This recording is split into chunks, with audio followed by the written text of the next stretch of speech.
This is He Knows the Sport, bringing you that heat and that fire. We keeping a foot on the what? On the next. We keeping a foot on the what? On the next. Listen, y'all. Got my boy Jacob Lonewolf in the building. Got Tom Ross in the building. The other folks are going to be coming in. This is going to be a live, like we're going to tell like nobody's business, man. We're going to get the salutations out the way. We're going to start off with Jacob Lonewolf. Jacob Lonewolf, how you doing today, brother? I'm doing great, I'm doing well here in Melbourne right now, and we came off a great live stream yesterday, with I think Jalik, and there's going to be more guys that are on that LeBron bandwagon that we're going to tear up. So, I'm excited for that. I want to give a shout out to Tom Russ. 18 years in the military. I think it's 18th anniversary. So shout out to you. Shout out to Richy, who got into like an accident. I hope he's all right, because usually, he's a soldier, he's always on here, he's always giving great takes. So I think we're going to, take the responsibility for him, and we're going to make it more exciting to hold it down for him, once he's okay, Hopefully this is a good live stream. That's what's up, man. Tom Ross, what's up, man? Talk to us, brother. Shouts out to the panel. First of all, shouts out to one of our brothers that's not here. He's handling some business. He will be back soon. Probably not today, right? He knows, but he will be back, right? He'll be back. So shit went down. Shout out to Jacob Lonewolf. Shout out to He Knows the Sports. Ain't nothing but alpha energy on this panel right now. So buckle the fuck up. Ain't nothing but alpha energy on this panel right now. We about to say what's wrong.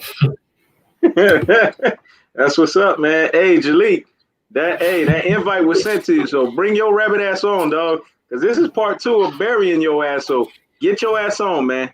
Hey, I was in the gym too, so no excuses. Bring your rabbit ass in so you can get eaten and murked, bro. Sean, what's up, man? What's good, family? All right, man, let's get on to it, man. Before we get this guy in, I want Jacob Lonewolf's and I want Tom Ross's assessment. And we're going to rehash what we was talking about, because the ending part of it was Jalik had the nerve to say that Michael Jordan was a quitter. This is what we was talking about off rip before we got online. Jacob Lonewolf, I want your take on this Michael Jordan is a quitter fiasco that Jalik, the leader, had the nerve to say. And then the fact that he tried to get you to seem like you were waffling your words and you were being a hypocrite, man. Let's get on to this, bro. Yeah, Jalik, shout out to you for coming on the live stream yesterday. Usually I don't really attack people personally, but I'm going to attack what he said. So I think what he said was nonsense. It's a typical. I don't think that he doesn't even believe what he says. That's just the mainstream media talking out of his ass. That's just, he doesn't believe what he says. He's just trolling. Come on, man. That's nonsense. Jones never quit. And I think what happens with a lot of these LeBron targets, they put out ad hominem attacks on you. So they try to get you flustered and they try to make you seem crazy.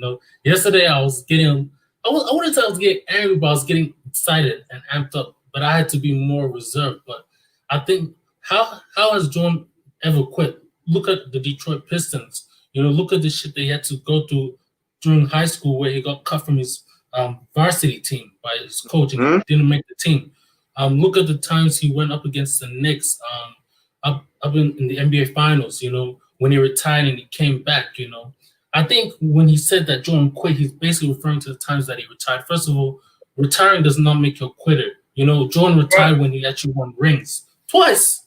Right. Then he came back during the Wizard years. I think when he came back, Jordan shouldn't have never came back during those years, because I think he was old at that point in his career, and he hadn't played in the league for 3 years. And during that time, Kobe was the new young blood that was taking the league by storm. So I think those Wizards years, I don't really count them, because, that wasn't the same Mike as we all know. And I think MJ didn't serve a deserve, because I felt like if he would have stayed retired after that last jump shot, poetry motion, I don't think he would even seem more immortal than he actually was, because just that pose alone, it's like an ending book. It's like, that's how you write. That's like the last chapter that you write off your career. But come on, man. Jordan's never quit. Name me the times he's quit. I can't, name me the times Jordan has quit. I don't know. like he's always performed at the highest level. You know, this guy is 6'6".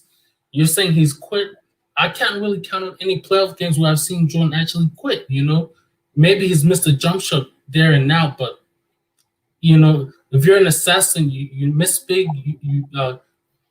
I think you make big and you miss big. You know, so come on. I want him to come on, you know, on right now, so then I can attack him even more. But I'm gonna let Tom Ross have this one. First of all, you can't quit if you reach the pinnacle. You can walk away, but you can't quit. It's like you throw your quarter in a street fighter. You put everybody out. You get the M Bison, and you don't just win. You perfect him twice. You could just walk away. You don't got to put your quarter in again. You have nothing left to do. You the man. You put your name on the high scoreboard, 3 initials, and you slide. That's it. Now you can stick around and if you choose to play some more, but you really have nothing to prove. You flip the game. Quitting is not reaching your full potential and leaving the sport. Quitting is not attacking and not being super aggressive when you're that guy on the floor. Like say, i.e., LeBron James quit it against Dallas when he realized they forcing me to shoot jump shots. Instead of him moving around and playing off the ball and slashing and get, you know how you slash, he knows, and get layups. He just quit. He went to the corner and just quit. That's quitting. Yep. You know what I'm saying?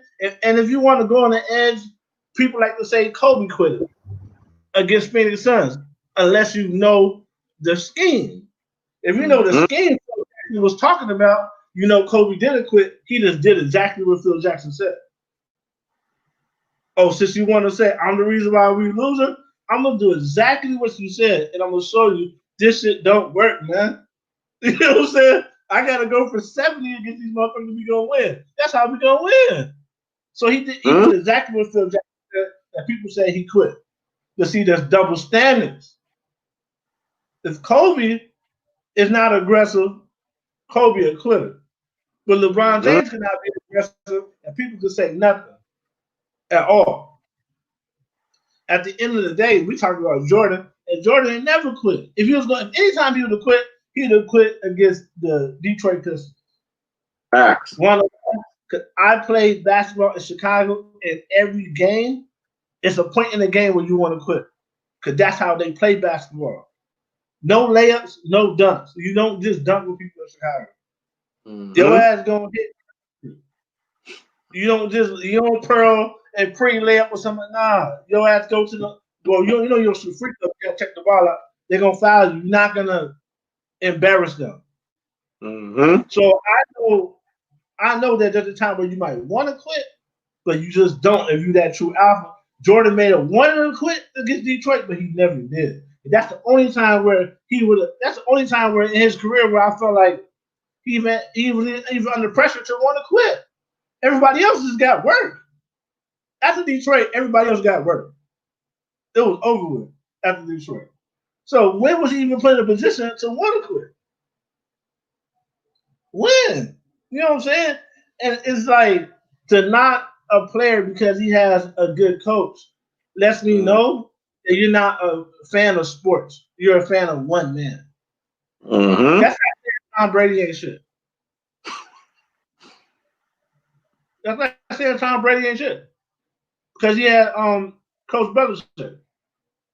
Nobody's not thinking. Before Coach Belichick had Tom Brady, who he had? He had Drew Bledsoe. What was he doing with Drew Bledsoe? Getting his ass knocked out the playoffs. That's what he was doing. Right? Every coach needs that one guy that understands what's going on. Before he had Tom Brady, he had who? Lawrence Taylor. You need that guy.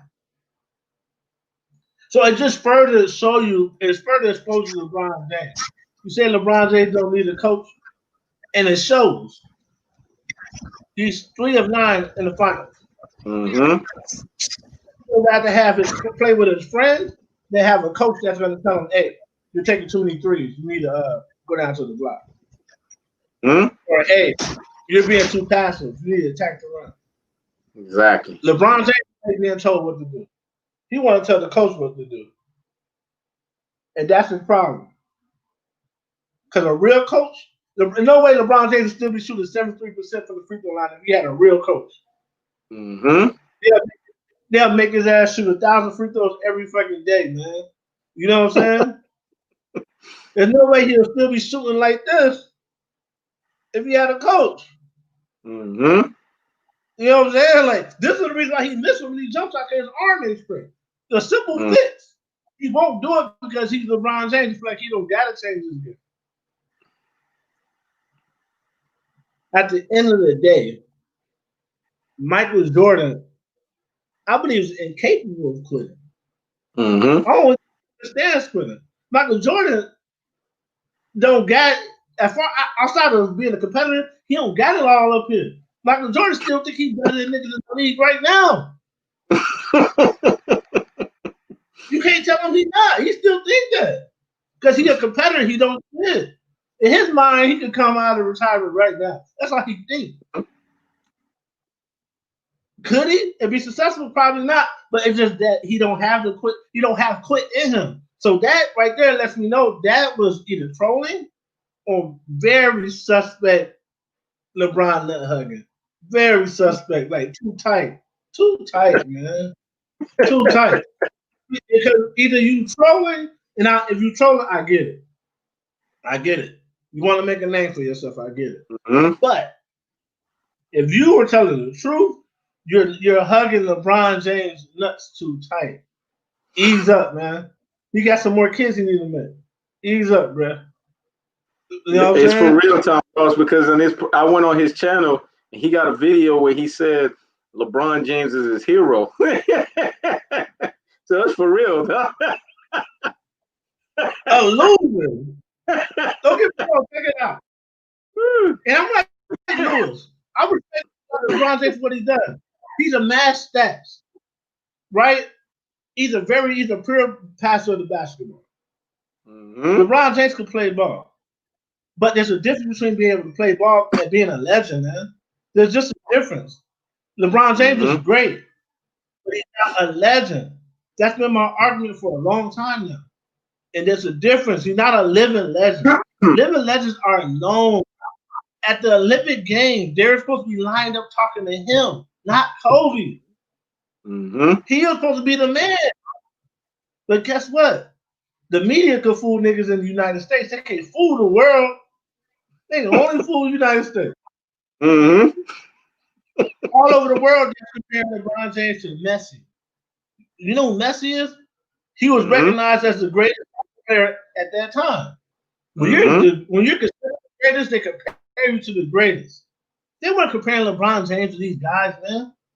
And soccer is the biggest sport in the world. So all these people who watch soccer was watching Kobe in LeBron's era, so-called.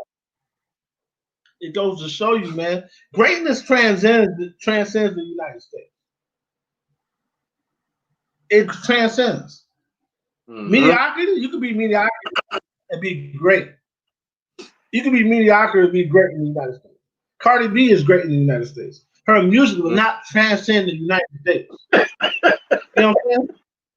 It won't. Kanye transcended the United States. Michael Jackson transcended, right? Prince transcended. It's a different level of music. Just like there's a different level of basketball. LeBron James is great for people who like to see power, who like to see raw athleticism. But if you're into skill, if you into seeing someone, if you understand post moves, and you're like, oh damn, that shit's really hard to do. Like, man, that's skill. If you understand what it takes for a big man to have all the moves, over the left shoulder jump hook, over the right shoulder jump hook, back people down, fadeaways, then you're gonna understand. You're gonna love Kobe's game. You're gonna love Elijah's one, but all you want to see is people running people over, trampling them over him, and laying the ball up and shit. Then you don't like LeBron. Because at the end of the day, I always say this generation is a generation who put 2K on easy and just blasted everybody. Mm-hmm. They made all they did. They point guards are 7 feet tall, and they just blasted everybody on easy. They don't want no competition. You know what I'm saying? That's inspiration. So LeBron is their guy. Cause they created LeBron 10 years ago on 2K. Like they created a big ass dude, tall as hell, 300 some pounds, all muscle, that just run people over and lay the ball up every time. You know what I mean? So, they don't understand somebody who, like Kobe, who has ebbs and flows in his game, like double team. It's a strong enough to just bully people, got to finesse them. They don't understand that type of basketball. They think they don't understand it. They like, why he ain't jump over his head? Why he ain't just jump over him? Because they look at basketball like it's a video game. Like, you're supposed to be able to just bully through niggas and just dunk on everybody. That's not real basketball. You know what I'm saying?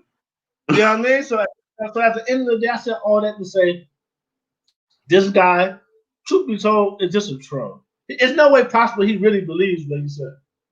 There's no way possible. See, right now, he's scared to even come on he's scared to come on the panel because he knows he don't want this type of work.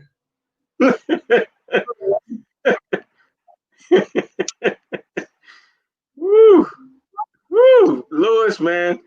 Listen, man, he was trying to get after everybody, but it's something about you that got him extra hot and bothered like grits, because everybody was turning up the heat, but you was turning up that stat fact sheet, y'all. You was giving them the fact checking, not the stack checking, the fact checking, man. So talk to this brother, man. Have no fear, the stat tracker is here. Salute to He Knows.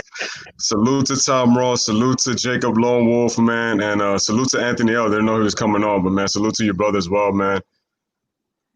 But he's asking where I'm at, but yet I showed up. I told you there's a reason why I brought it up, because I said that LeBron fans, all they love to do when it talks about his greatness is they go to the stat sheet. And if you're not about stats, you mentioned how in his 17th year, he's leading the league in assists. But where are some of those assists going to? They're going to Anthony Davis, because according to you guys, it's LeBron is making Anthony Davis a better player, when last time I checked, he could already average those numbers when he was in New Orleans. Now, was he winning?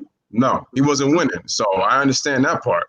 But this whole notion that LeBron's making AD a better player is utterly freaking ridiculous, man. And it's getting asinine out here, man, with all this nonsense, man, talking about. This whole thing that LeBron makes players better, if you really watch how he plays, that is definitely not the case at all. It really isn't, man. I'm telling you, it's like you wonder why. And I'm not saying that LeBron isn't great, because I can't say how many times I said that yesterday. The bottom line is that some of you dudes out here just want me. Got the feedback. Okay, you good, Louis? All right, man. That was me. Okay. All right, man. No, it's all good. But basically, man, like what these dudes want people to do is that if you come with fact checking, all you're doing is pretty much you're hating on Bron. Remember, man, he was called the king. So you're expecting me to bend the damn knee and then just gonna kiss his so-called royal feet? No, it's like that's not what I'm gonna do, man. And it's like, what I told y'all yesterday about D-Wade was that dude. But according to these guys, it's like, oh, he really wasn't a big deal, once LeBron got there. And it's like, oh, he wasn't the same. I'm like, the guy was still putting up 20 points a game. Like, you're not going to disrespect D-Wade like that. And then on top of that, you're talking about saying, that's the reason I brought up those first round numbers. I'm like, y'all keep saying, who did Jordan play? He ain't never faced a team like the Warriors. Well, who was he playing in the first round? That's why I mentioned all those records and all those numbers. I mean, last time I checked, records not a stat, and that's why I said, as He Knows was saying, it wasn't stat checking, it was fact checking. And when I brought the facts, then you want to get desperate talking about, oh, LeBron is building schools. What the hell does that have to do with basketball? That has nothing to do with basketball. I'm like, this is what I'm saying, man. It's like you're going around in circles. I mean, like, you're contradicting yourself. You're talking about how he's leading the league in assists and nobody's playing great in their 17th. Listen, I give kudos to LeBron. He's playing well in his 17th year. But at the same time, this whole thing of ain't never seen nobody play well in their 17th year. Ain't nobody played at the level of 35. This dude MJ at 35, I'm gonna say it again. Finals MVP, regular season MVP, All-Star Game MVP, first team All-NBA, first team All-NBA defense. He did that at 35 years old, 34, 35 years old. Mm-hmm. How about the fact that the first time he retired, comes back with Scottie Pippen and with Phil Jackson, 2 different rosters, not even the same roster, 3 straight NBA championships. And remember, he was the lead man on his team. It wasn't like he just took a back seat. It was because he was still playing at a very high level. You could talk about the breaks, and because I bet they're going to say, well, didn't he lose to Orlando? Because I'm going to bring that up. Yeah, he lost to Shaq and Penny and Horace. He lost to the Magic.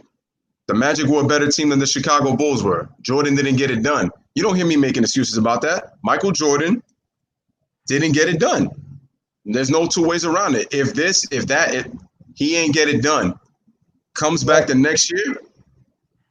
You know, LeBron wants to come and he wants to go on social media talking about revenge season. How about the revenge season that MJ and them dudes had? 72-10. Knocks off that same Magic team that won more games than the previous year. And what did Shaq do?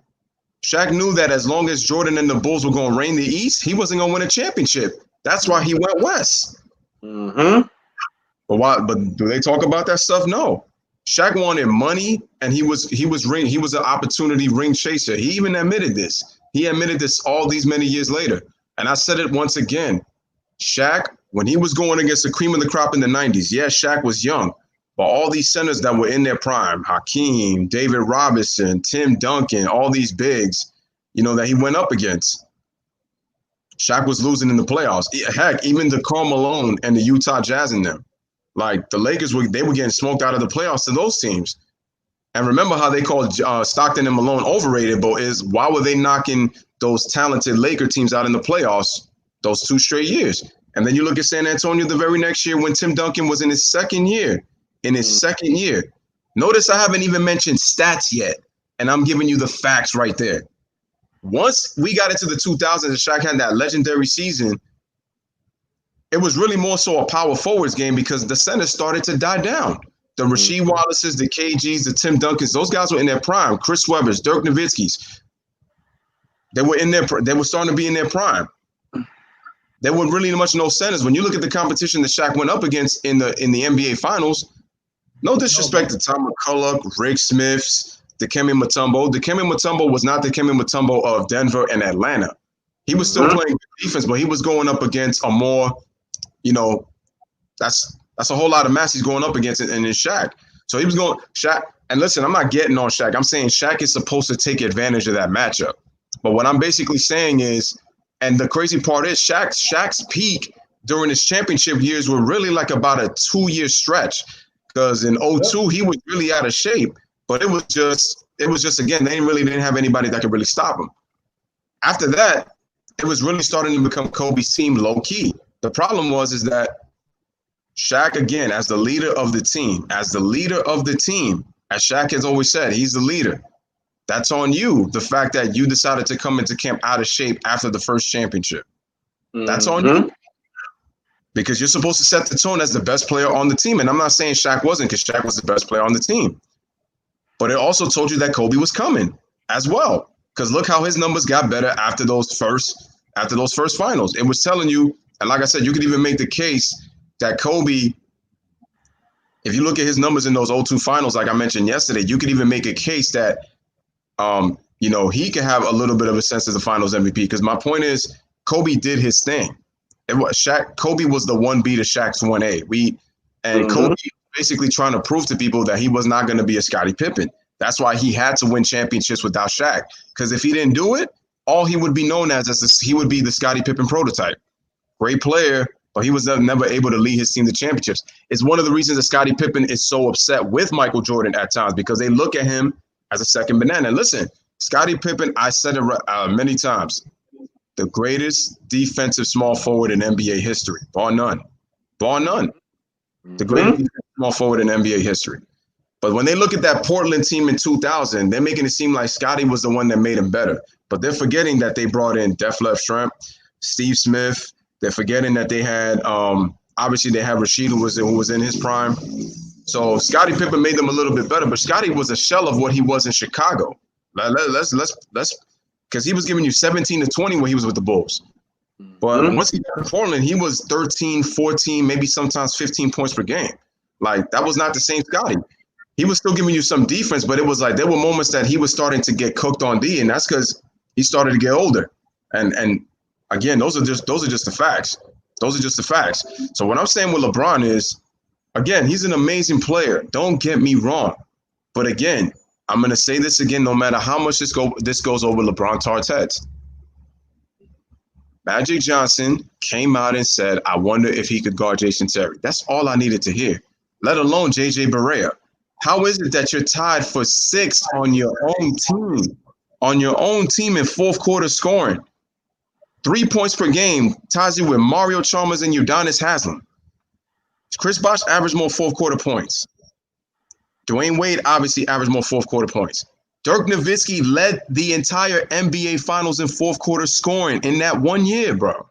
I'm not even gonna get into you know, this whole the whole thing that LeBron went up against the likes of the Golden State Warriors.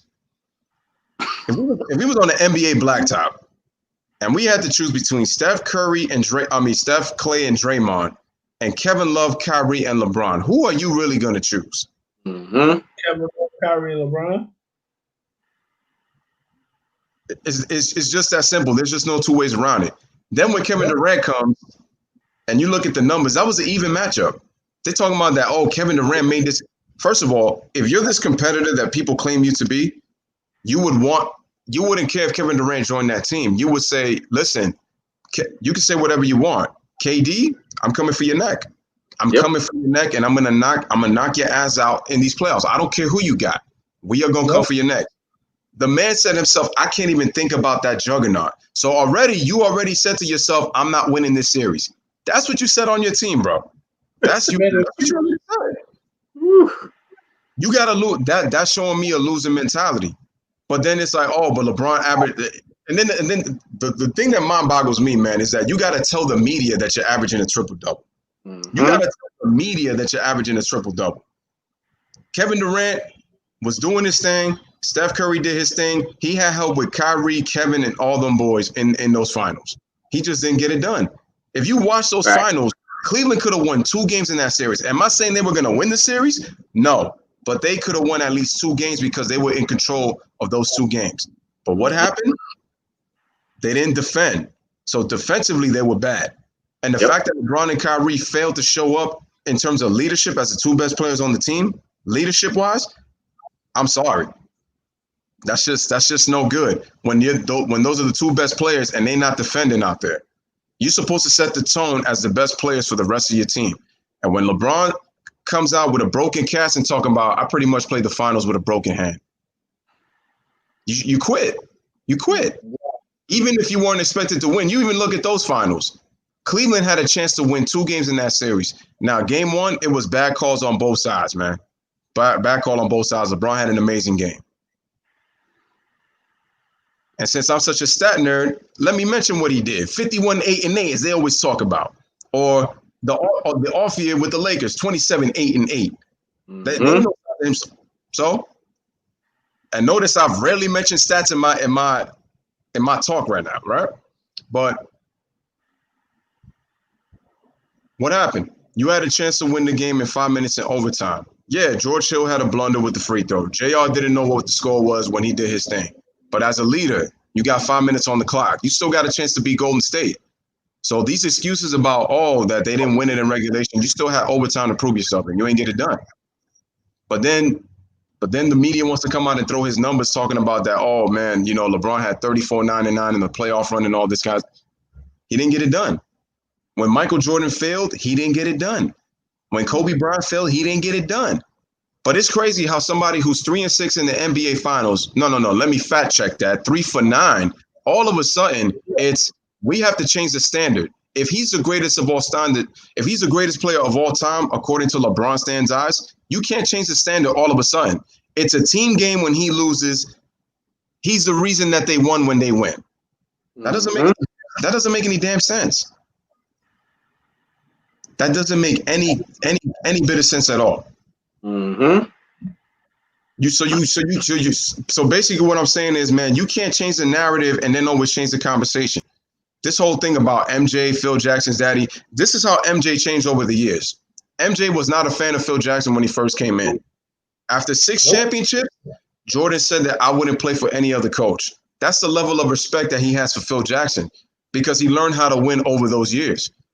Because if Michael really didn't care about Phil Jackson, he would have bought and the thing you have to also understand is look at the front office in Jerry Reinsdorf. Look at Jerry Krause. You think Jordan, no matter how much he complained, was really going to get over those dudes? Jerry Krause had his guy, but who let him pretty much do all those operations? Jerry Krause. But nobody's going to talk about that. How is it that Jerry Reinsdorf gets to run away, act like a snake behind the scenes? And listen, Jerry Krause is not my favorite guy. But the thing is, he took a lot of heat for some of the stuff that even Jerry Reinsdorf was doing. Mm-hmm. Why didn't they renew Scottie Pippen's contract? Why does that have to fall on Michael Jordan when he's not the one cutting the checks? Yep. He even said in the Last Dance documentary that Scottie deserved a deal. But Scottie was doing some attitude-ish stuff that kind of cost him in the way that happened. If you watch The Last Dance. But they're not going to mention that part. I'm going to tell you why he ain't winning DC. Because you wasn't paying attention when I mentioned it yesterday. The owner of the team, the Wizards owner, said, you can become the owner of the team as long as you put asses in seats. I said that yesterday. The problem is you ain't listening to that part. All you keep saying is why he didn't win in DC. And what happened when Michael Jordan didn't get a chance to become owner? He got fired. Mm-hmm. He retired. He retired because he didn't get ownership like he was promised. There's many articles on it, but I know you're not going to read that because you're just going to talk about if he's the greatest, why he didn't win in DC. The fact that Michael Jordan even hung with those cats from the 2000s, the Jerry Stackhouses, the T-Macs, the Vince Carters, and all them dudes, those wing players in the early 2000s. Now obviously the Jordan, like I said, people really don't do their math, man. People really don't do their math. I already mentioned about. I'm not even gonna get into about the whole broken ribs thing and all that. He had to work himself into shape after he got injured. But that's the stuff that they don't talk about. Ron Artest has come out, but I bet you didn't even look at those videos where he talked about that he injured MJ in a scrimmage. I told you that Isaiah Thomas came out and he said that if Jordan was to play today, it's probably the best that he's seen him in a long time. Isaiah Thomas said that. Go look at the NBA on NBC. Notice on that, I'm not even mentioning stats. But for some reason, when I talk about the players that have talked about all this stuff happening, it's why he ain't winning DC. How come Phil is his daddy? So basically what I'm trying to tell you is, as great as LeBron is, and this is why I just laughed, because trust me, I'm not even in full ether mode right now, because if I really wanted to, I could really go even deeper than that. But I'm just going to save it right now. And I'm just going to end it with this, because I'm telling you, full ether ain't even come out yet, man. But it's because I could go on and on and on and on about this, man. I got receipts. So it doesn't matter. Dr. Stat Tracker making excuses. Bruh. We're not even going to talk about you, bro, because you've been making excuses for the get-go in terms of LeBron's GOAT status. Because I really got to hear what you got to say. And notice I didn't even interrupt you not one time, all the times that you spoke. So, and why he ducking that free smoke? Why he not on the panel? Why he cooking? What's up with this comment thuggery, dog? Get your ass in the panel, man. I'm gonna just close it with that, man, and just let everybody else cook, man. While I go for round two. Anthony L, man, what's up, man? L, by the way, Louis, so you know, Anthony L, so you know, I got Anthony L in as a sub today because Richy Rich got into a car accident, but he's all good. He just got rear-ended, so he's fine. You know, nothing serious happened to him, but he's taking care of that situation. So he hit me up before the live on that. So Anthony L, you know what I'm saying? While we prayers up to Richy Rich, I want you to go ahead and cook it on this food, man. What's up, brother? It was good. He knows the sport, and was good to the panel, and was good to everyone in the chat, including you, Jalik, whoever you are. Prayer goes up to to Richy Rich, and I'm glad he was able to pull through that and make it through that okay, safe and sound. So we hope to see you soon back on the panel because we definitely need your intake. Um, man, man, where should I start? I don't even know where to start with this because right now, the way it's gotten now, especially after what I heard from Kendrick Perkins this morning, it's not even about basketball anymore. It's really not. I mean, this is just man worship. It's idolatry. You know what I mean? That's what it's gotten to. It's not even.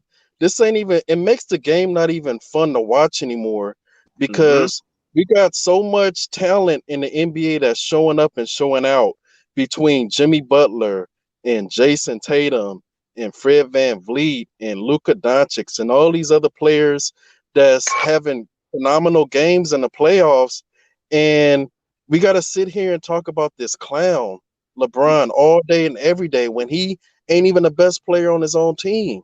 You know, he scored 10 points throughout most of the game, and then he want to come in the game in the fourth quarter a stat pad. And then Right. you want to get mad at Alex Caruso because he ain't catching one of your Brett Favre passes, because you want a stat pad, in garbage time. You down 20, 30 points, but you want to check in so you can make your stats look better. It's disrespectful between what LeBron is doing. And I need to call out Harden too with that flopping, because I'm getting tired of seeing that flopping too with James Harden.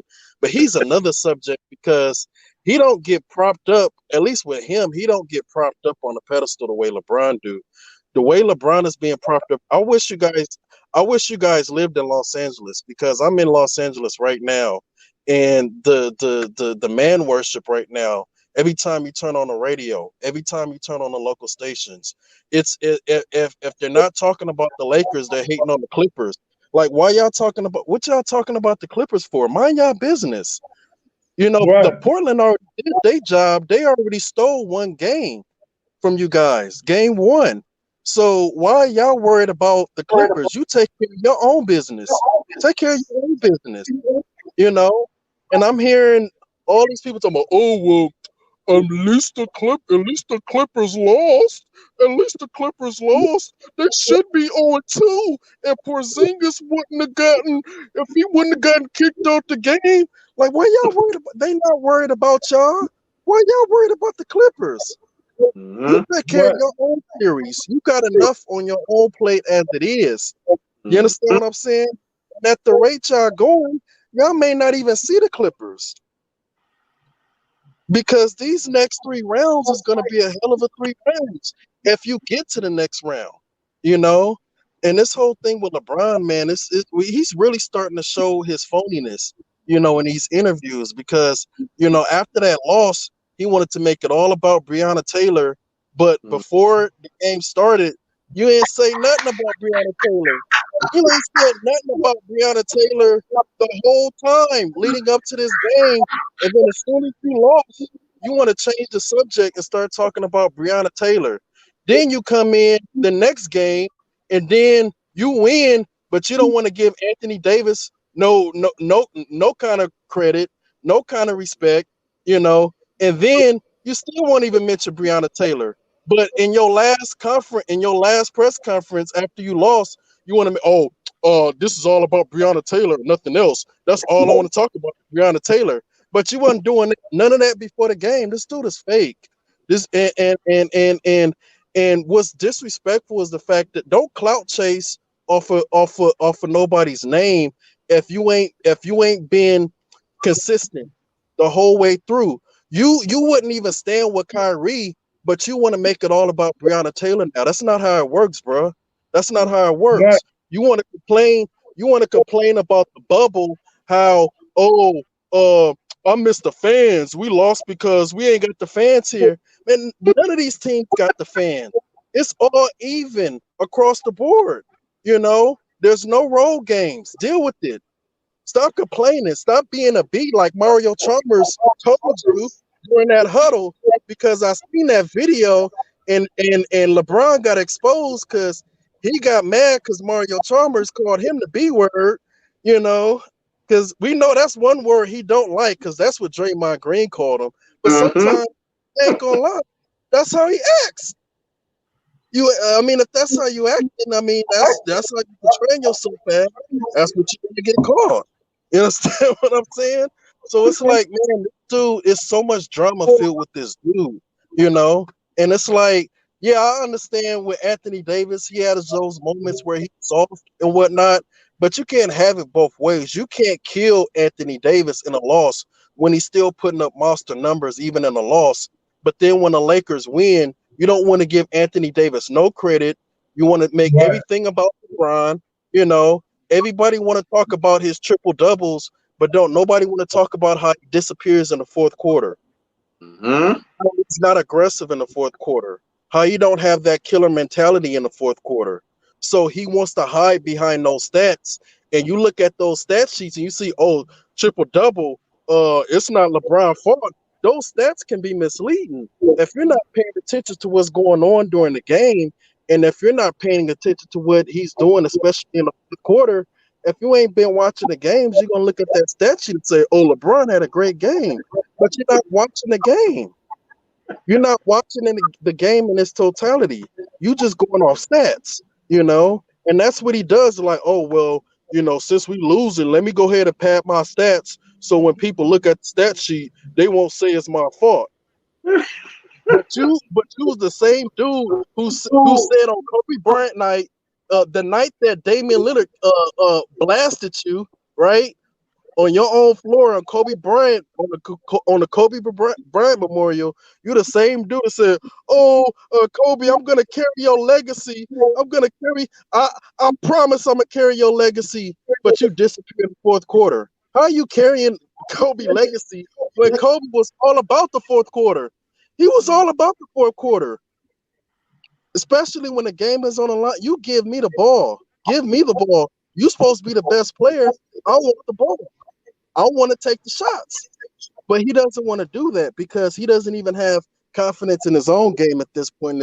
Because you could tell his game is starting to diminish. His game is starting to deteriorate. So he's letting Anthony Davis do all the work, right? And then he's piggybacking like he always do. Well, let me come into the game and get my little cheap assist and let me get my little rebounds. So, you know, so the media could talk about me. I don't want them talking about Anthony Davis. You can't do too much, Anthony Davis, because I gotta get this finals MVP. I gotta get this MVP. So I don't want you doing too much because, you know, if you make me look bad on the stat sheet, I'm gonna have to blow this series because I'm a little worried you might steal this finals MVP away from me. Just like I was when Dwayne Wade, you know, was on his way to win the finals MVP in 2011.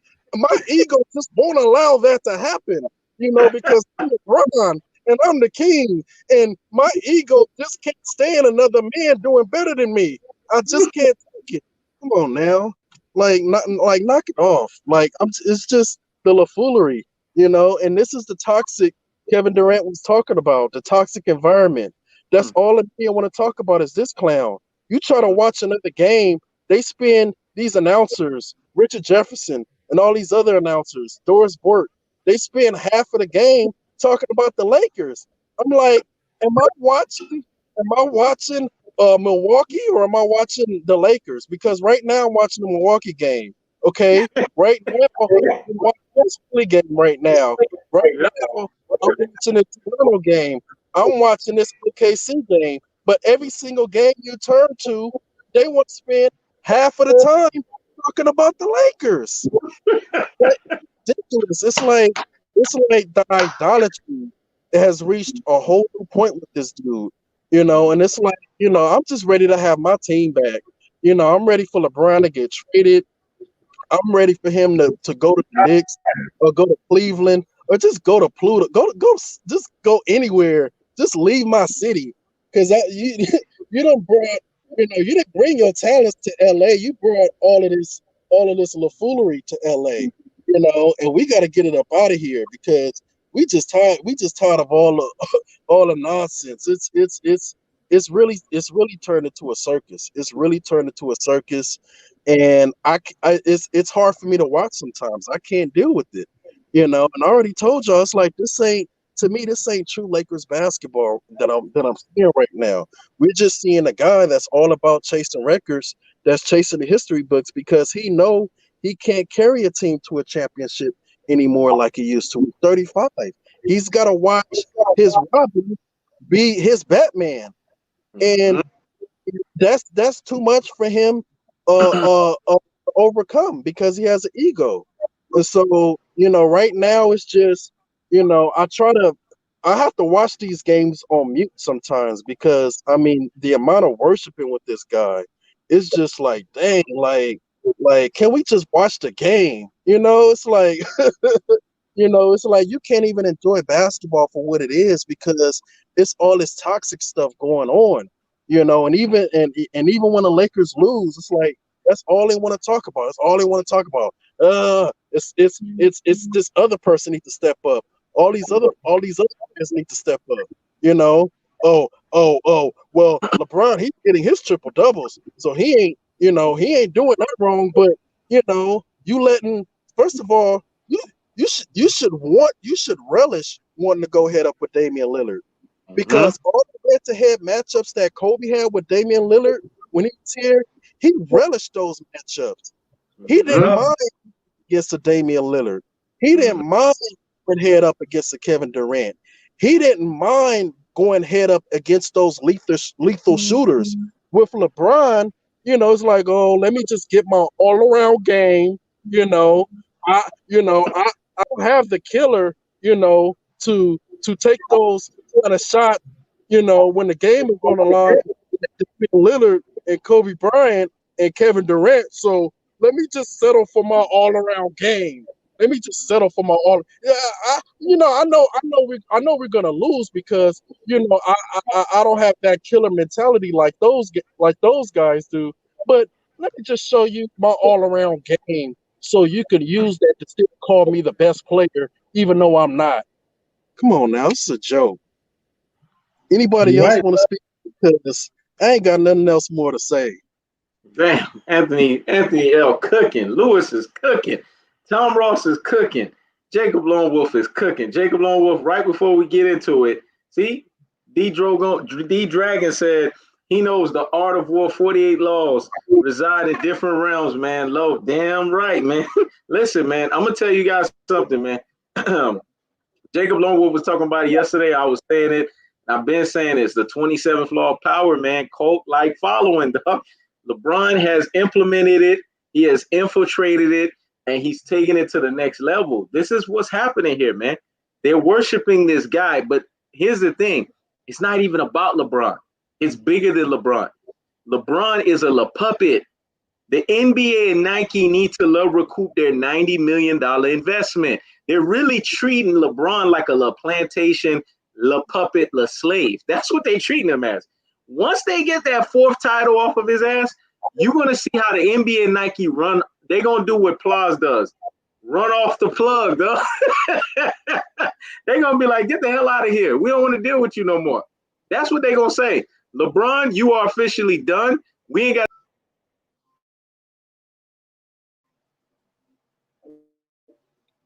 That's right, man. That's right. James, pretty much they ain't got time. Like they ain't got time to be. They ain't got time to be sitting here and dealing with LeBron. They're gonna deal with LeBron. The biggest, strongest slave was a butt. They call him a strapping butt. Mm-hmm. You know they're gonna finish. They're gonna finish with LeBron's ass. They're gonna finish with LeBron's ass after. Once they done finishing with LeBron, this is what the NBA is trying to do. They ready for Zion. See, the NBA know exactly what they're doing. Zion is next. But they got to wait until LeBron get this fourth ring. Once LeBron get this fourth ring, you know what's going to happen, Tom? You know what's going to happen, Jacob? You know what's going to happen, Lewis and Jalik? I know you worship LeBron. I'm going to tell you what's going to happen because you know I'm Mr. Prediction King. They going to run off of LeBron so fast, you're going to be like, damn. And then you're going to start making videos talking about how the NBA is dissing LeBron or how they forgot him. Because that's how the NBA works. The NBA, Jordan talked about this in The Last Dance. The NBA brings you up and then they shoot you down. They do this to everybody. They damn near almost did this to the greatest player of all time, Michael Jordan. And if they have the audacity to do it to him, then that means everybody could get it. They damn near tried to do it to Kobe, but Kobe's mental was just too strong. So he basically pushed through the whole Colorado situation. Pushed through that motherfucker. But LeBron, 1 year of him being a villain, he knew at that point how venomous the media was. Because he had to realize, you know what? I can't stay the venom. I can't stay the villain. I can't stay venomous here. Because if I do this, I'm not going to be able to handle the pressure that the media is putting on me. Stephen A was coming on his ass. Everybody, Shannon Sharp, all these motherfuckers were getting after LeBron. This was Shannon Sharp before he was on the media. That's why I said, Shannon Sharp, y'all do y'all research. He's a hypocrite. Because he was talking against LeBron and talking about LeBron needs to prove himself and win a championship. And then all of a sudden, now when LeBron had won or whatever, and Jordan dissed Shannon Sharp and then let Shannon Sharp in those parties, now all of a sudden he's LeGoat James. Y'all do y'all research, y'all see Shannon Sharp was talking too sideways out of his ass too. Allen Iverson warned LeBron James. The media shoot your ass up, but they're gonna shoot your ass down. After this year, when LeBron wins this cockamamie, fluky, fraudulent, on-the-spot NBA title or least path of resistance NBA title, the media is going to be done with his ass. Because you know what? Nike and NBA are going to tell the media, hey, we're done. We got what we needed out of this fool. We got our $90 million. We're done. He's old. He's 7 steps too slow. We need to go on to the next. And then this one you're going to see they're going to start talking about Zion Williamson. You're going to see they're going to be hitting you with Zion left and right. Zion Williamson, Zion Williamson, Zion Williamson, Zion Williamson. That's just how the media work, man. And see, Lewis knows this. Tom knows this. Jacob knows this. I know this. Anthony knows this. But Jalik somehow is missing the damn memo. Your boy LeBron is going to get toasted by the media pretty freaking soon. They coming for his ass. Win, lose, or draw, they coming for his ass. But they want him to win so they could say, well, you see, we was justified in saying LeBron, LeBron, LeBron. But here's the thing. He's never going to get the GOAT status.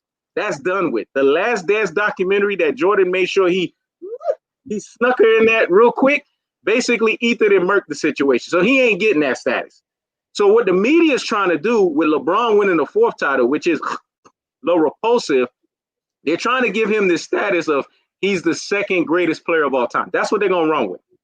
Because they can't give him GOAT status because that Last Dance documentary screwed everybody up. Even I got 5-year-olds in my family telling me, damn, that was the greatest player of all time? I see why he was the greatest player of all time. 5-year-olds that could comprehend. Look, he never lost in the finals. I'm a LeBron fan, but I can admit that this is greater. If 5-year-olds are able to compute this, that means Jordan did what he had to do. He basically ruined all this nonsense about LeBron tards thinking they were just going to run this thing. So LeBron is done when it comes to that GOAT, whatever you want to call it. You can call it greatest of all damn trolls. What LeBron's tag is going to be basically the guy who is sitting here grandizing himself, bringing his friends on, and being this guy that was able to, how could you say this, be a Class A narcissist. That's his legacy. A guy that puts his nose in every butt. And you want to know who said LeBron wasn't intelligent, Jalik? That was me. LeBron is not that bright. The only thing LeBron is bright at is being a cult leader. That's it. That's the only thing he knows. He only knows how to govern himself by the 27th law of power. If you hear LeBron talk about politics, you hear LeBron talk about anything outside of basketball, he sounds dumb as fuck. As a matter of fact, I'd mute the damn TV. I lose brain cells. I lose freaking brain cells listening to this dude. He needs somebody to speak for him. That's why every time he starts speaking more than he's supposed to, like he did with the China topic, he looks stupid and he had to come back and re-gaff that shit. The stupidity that came out of his damn mouth. You remember that? He said a lot of dumb shit and then he came back. Well, I wasn't privy on the China. No, you're just dumb. All you know how to do is control the narrative. That's the only thing you're smart at. But then when it comes to anything else that has to do with anything that has to deal with life, shut up. That's LeBron James for you. And then when you look at his basketball game, all LeBron James is known for in his basketball game is being a guy that gives you this stat padding that I've never seen before. If you want me to tell you that what LeBron is greatest at, he's greatest at basically hogging up the stat sheet. Am I lying, Lewis? Am I lying, Tomrosstv? Am I lying, Jacob Lonewolf? This man has dominated the 23.5-second possession of basketball. He could have that. That's his legacy. But if you want to sit here and tell me greatest of all time, no. There's players that are greater than him. He hasn't even passed Larry Legend. He has to pass that before he can get there. See, there's 3 levels to this pantheon of greatness. There's the lower echelon, there's the mid echelon, and then there's the upper echelon. The lower echelon, where LeBron belongs, is people that got 3 or less championships. Then you got those people that got 4 rings. That's mid-level. That's the Shaquille O'Neals of the world. And then you got upper echelon. That's when you start fucking around with 5 titles or more. LeBron don't know what that is. See, that's what you got to understand. And then you got to also look at the fact that LeBron's legacy is tied to the Jerry West's and it's tied to the Wilt Chamberlains of the world. See, I always say Jerry West, but I got to give Lewis credit because he always make me add that extra Wilt Chamberlain, because Wilt Chamberlain is 2 for 6. Jerry West is 1 for 9. LeBron is 3 for 9. You see how this matching up? They've lost more finals than they have won. So these guys belong together because they are Guffer folk material, meaning they are greatest finals failure of all time material. That's their legacy.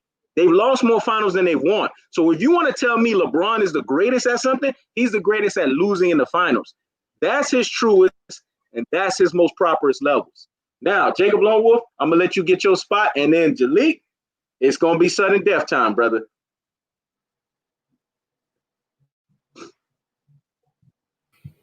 So you want me to piggyback off what you said, or is there any other topic that you want to? Oh, we're gonna piggyback off of this topic because we gonna sudden death this fool right here. He came for the cooking. I'm glad he came because I thought he ran his butt off like Plaus. He ran off the damn plug, but he came, so we're gonna cook him. Yeah, man. Wow. I listened to a lot of you guys over the hour, but yeah, Anthony L brought up a great point. I didn't know that after he lost game 1 against the Blazers that he was wearing that Breonna Taylor mega hat. That was interesting as well. But it's also interesting that you said that the media is probably gonna, like, after he wins his fourth championship, that they're gonna chew him and spit him out, right? That's very interesting because when you read if you know a lot about the mainstream media, I think there's only like 5 or 6 corporations that literally control the entire mainstream media. So it's not like just because you go to this media outlet or you go to that media outlet that it's different alternate news. They're all run by the same people. It's like the Democrats and the Republicans. It's all ruled by the same people, right? You're just going from one plantation owner to another. So like whenever you try to like go to find like unbiased news on LeBron, it's like the biggest stations, you don't get that. You only get it through like YouTube, YouTubers like Kinos and other guys, and I just think that, the fact that he's in his 17th year, I'm surprised that they didn't chew him out already. I'm surprised that this has gone for like nearly 20 years, like this guy has had so much failures, and like with LeBron, when you say that Jordan's a quitter, LeBron's a quitter, man. This guy's a quitter at the highest level, man.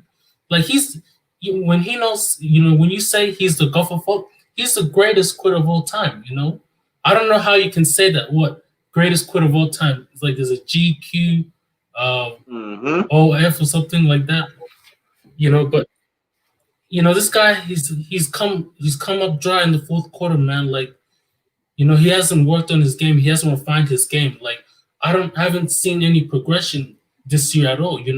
Matter of fact, his skills is deteriorating from last year.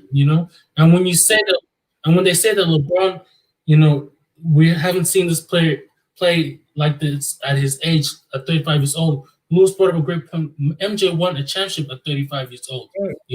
And when they say that LeBron is in his 17th year, MJ came to the league when he was like 21. He came out of college. Kobe came to the league right around the same time, around like at the same age around like LeBron. And Kobe, man, like this guy, he actually went well in his career, Early on in his career, this guy figured it out, He didn't have to wait like 9-10 years to figure this shit out, And Stephen A., even though Stephen A. is the greatest snake of all time, this is one thing I agree with him. Well, I think this was like a quote by I don't know who said this, but they said that what what LeBron learned over the years when it came to the NBA, like all the trials and tribulations that he had to go through, MJ and Kobe already had. They already had that, you know. So once they got into the league, even Kobe said once he got into the league, he said that the NBA was very easy because he saw everyone around him how they weren't putting in the hard work and they weren't putting in the work ethic, and how he would basically say that when you talk to other NBA players about Michael Jordan, how they would say that MJ was a black cat, you know, he was Black Jesus, and he was like, what? Like, it's not just LeBron that's not a competitor. You have a lot of these NBA players. I don't know what's the percentage, but it's a high percentage of guys in the NBA that don't compete. You know, they idolize. How do you idolize another player and he's your contemporary? These were what players were saying about MJ. Now, obviously, you have to acknowledge greatness, but at the same time, you have to go at him. So Kobe, when he got into the league, he was like, the NBA is easy, you know, because like these guys don't want to compete, and what he perceived as hard work wasn't hard work to other people, and that's how he took it. When LeBron came in, like it took him 9 years to win that NBA championship, you know, against a young OKC team, you know. And you even said it, he knows that the NBA refs were fucking with KD during that series, you know, and Westbrook was being a hothead, you know. Westbrook probably cost some games during that series, even Magic on his ass, you know. And that, it's just there's so many times that this guy has come up short, you know. And when we see how he's using politics to get his way, and he's always bringing up Donald Trump. Donald Trump is not bringing up LeBron James. It's LeBron that's always interrogating him. He's always bringing his ass up, you know. And you can see how they're always bringing politics when it comes to LeBron, because they know that when you take the politics away and all this everything else, right, and you look at him as a basketball player, you look at him, you're basically like, this is wasted potential. This guy wastes so many years, you know. And when you compare him to MJ, you're like, what? No, push him down. He's not even on the top 5 level, man. He's under Larry Bird. He's not even on that level. Like when they skip him past Magic and Larry, hold up. Look at the impact of the game, right? Magic and Larry, they made the NBA national, right? They made it national in the United States. MJ made it. I think MJ made it global, or Kobe made it international, something like that. You know, these guys actually impacted the game. You know, they actually changed how the game was played. I gotta give props up to Steph Curry. You know, Steph Curry and Clay, these guys, they're the reason why a lot of these NBA players are taking threes. You know, Steph Curry impacted the game. KD impacted the game. You know, we've never seen a player like KD who's 7 feet tall and that plays like a fucking guard. You know, you have all these players that are very innovative. Kyrie brought innovation to the game with, you know, his ambidextrous or something like that. He can play on the right hand and he play on the left hand. You know, all these players, they brought something new to the game. What innovation has LeBron brought up? You know, and when you look at his stat on it, like when he fills up the stats, you know, a lot of numbers can be manipulated. You know, when they say that men lie, women lie, but numbers don't. Sometimes they can manipulate the numbers. You know, because you have to have the eye test to watch the game. You know, and sometimes when you're just a casual NBA player and you look at the stat sheet and they say LeBron averaged a triple-double, okay, but most of those assists went to AD, you know, because when you have another superstar next to you, you don't need to be the great passer. All you need to do is just pass him the ball and he's gonna score every time, you know. The reason why he's averaging a lot of assists is because of Anthony Davis, you know. He's playing with arguably a top 5 player in the NBA, you know. And the fact that this guy is even mentioned in the MVP discussion is nonsense. This guy scored 10 points last night. Melo had 2. 80 what? Did 80 have like 30-something points or something last night? Nobody's talking about that. But they want to talk about LeBron's triples doubles, you know? And last year, when you bring up that LeBron is he's playing well in his 17th year, okay, when Anthony Davis wasn't on this team last year, they missed the playoffs, you know? Last year, I saw this guy deteriorate, you know?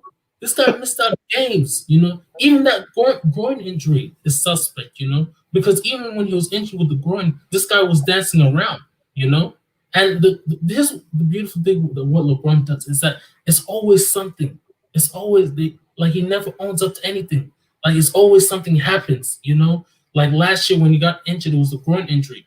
But I can promise you that he set out some games because he knew that he was going to lose and he didn't want to get the blame for it. So he had to shift the blame to the rookies. Like Lonzo and Brandon Ingram. That's why they got traded to New Orleans. And I hope once Zion, like probably next year, once Zion comes of age and Zion is playing well, I want to see the New Orleans Pelicans go up against the Lakers and sweep them, and then we can see, these players actually develop. It wasn't Lonzo or Brandon Ingram that were bad or trash. No, it's just that LeBron holds the damn ball and he forces them to play. He forces other players to play on their weaknesses and not their strengths. So he's gonna have a lot of players gunning for him. And I just promise you, once he wins his 4th ring and his skills deteriorate, you're gonna have all these players, particularly these young guys, that are gonna go at him. Because we see how he doesn't know how to develop players. He doesn't know. When they say he makes players better, how do you make players better? That's stupid. Like people just think that you make players better by just passing the ball. No. Even Kobe said this. He said the way you make players better is that you have to listen to who they are. You have to know who they are. This is what Kobe did. He would go out on dinners to figure out who his teammates were. He wouldn't just pass them the ball. He would motivate them to find that dark place, that thing that they're weak at, and push them in practice every single day. So when it came time for Game 7, they would play at the highest level. We saw this in Game 7 against the Celtics in 2010. You had players like Sasha, who nobody really knows who he is. This guy sealed the game. He made those 2 clutch free throws, towards the end of the game that helped the Lakers win the championship. Metta World Peace, scored 20 points. Lamar Odom was a point forward. Kobe took these average players and he made them great. He made them play at their highest level. Name me players that LeBron has developed like that, besides the superstars, He doesn't know how to make it. So when they say this notion that he makes players better and they say, he averages this much assists, first of all, when they talk about being a great passer or you're a great assist maker, usually it comes with if your teammates know how to score the ball, if they can play well. It's not usually because you put them in a position to score. Sometimes they just score regardless because you pass them the ball. And LeBron takes credit for the assist when actually these guys know how to play. So there's so many variables that the media doesn't talk about, Because like I said before, they're recouping their investment. They have to deceive us, But once you watch the games and once you pull out the layers and the onions and everything else, you see this is like a circus, man. Like they bring up his name every single day, They never talk about any other NBA players that are playing well, like Luka. Luka's playing well, And at his age, this guy was better. Okay, compare Luka right at 21 years old compared to LeBron. This guy was playing. Like, come on, man. There ain't no comparison. He was a better 21-year-old player than LeBron. This guy actually made the playoffs in his 2nd season. Did LeBron do that? No. He's playing much better at 21 than LeBron ever did, So I just think that this guy, man, like, there's so many cult-like phones to him. I just think that he hasn't mastered, his skill. He hasn't refined his game, man, This guy, he mad trucks to the lane. Like, I haven't seen any progressiveness, This guy, I've seen his workout with Hakeem Olajuwon, and he didn't do shit. He didn't take none of the moves that Hakeem taught him.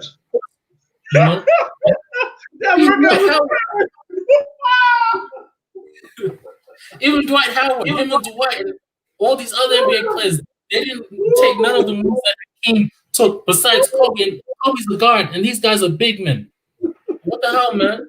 This guy should be able to have a post game. You should be able to. This guy should be banging guys down on the block and showing flashes of great moves, but he can't even do that, And when he tries to do all this guard play, it's so basic. Like you're seeing, like it's like a fucking it's like a bear trying to dribble a basketball, Like this big black man trying to play like a guard. It's just not great to watch. It's like the granddad trying to play like a guard, There's so much shit about LeBron, man. This guy. Even I'm searching for words because I'm trying to bring out that ether, on Jalik. But Jalik, man, I want you to bring up bring up some factual evidence about like, because this all goes back to Jordan being a quitter, right?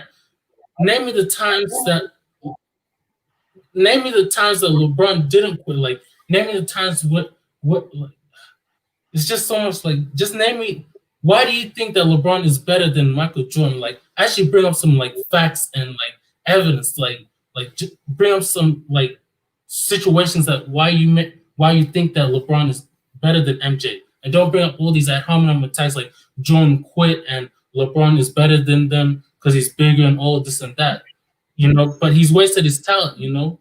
He hasn't maximized his potential, you know. Look at Karl Malone. Karl Malone didn't win no championship, you know. But the Malone actually, he maximized his potential, but he was playing in a tough era, you know. And MJ was cooking the Utah Jazz's ass, you know. So there's so many greats that are ahead of LeBron, you know. He hasn't passed Larry, he hasn't passed Magic, he hasn't passed Jordan, Kobe. There's probably other players that he hasn't passed, you know, that are better than LeBron. He's not even, I won't even go on record. He doesn't have certain skill sets that Scottie has, you know. Scottie, when they compare him to Scottie, that's a terrible comparison because Scottie actually played defense. He played on both ends of the court, you know. And that's what we don't talk about. Scottie, you know, even though he played with Mike, even though he didn't win without Mike, you know, this guy actually played on both ends of the court. You know, he actually locked down superstars, other superstars. Could you imagine if you put Scottie on LeBron in his prime? This guy would be locking LeBron up, you know, and then we'll be able to see LeBron exposed, you know, because if Scottie was locking LeBron down and the media would be, and how the media has shown LeBron to be the superstar, this guy would get exposed. And then they would never be able to make the comparison, you know, against a Michael Jordan.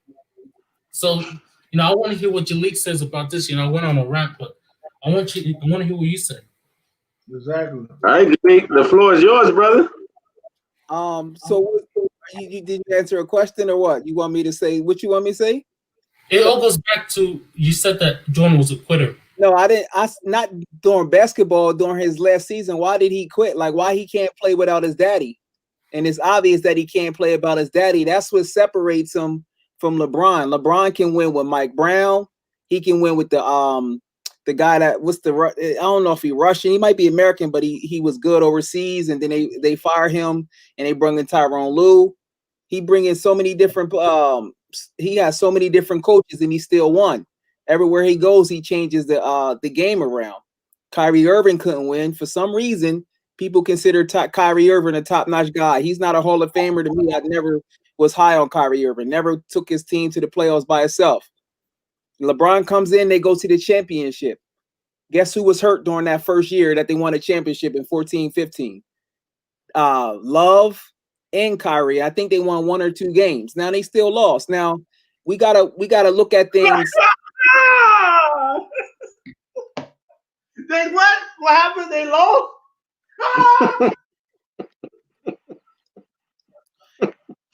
Go ahead, Jalik. Finish. Yeah, I'll let them go, bro. I'm not trying to convert y'all. I can't convert y'all. I'm not a Jehovah's Witness. No, go ahead, bro. Go ahead. The floor is yours, man. So yeah. So it just shows you right there he can win in all different types of situations and systems. Now, you also got to play hypotheticals. You take Michael Jordan right now, and do you think Michael Jordan, starting with you, he knows his sport? Do you think he would adjust his game if he is playing with Kevin Durant and Harden, or he probably be the alpha? What would he do? Because Michael Jordan would adjust his game. Michael Jordan did it with Steve Kerr. Michael Jordan did it with Steve Kerr. He did it with Scottie Pippen. So Phil Jackson. Hold on. You asked me a question, so I'm gonna give you an answer. You remember when he transferred from Doug Collins? When he transferred from Doug Collins over to Phil Jackson? Phil Jackson asked him, "Can you make a transition?"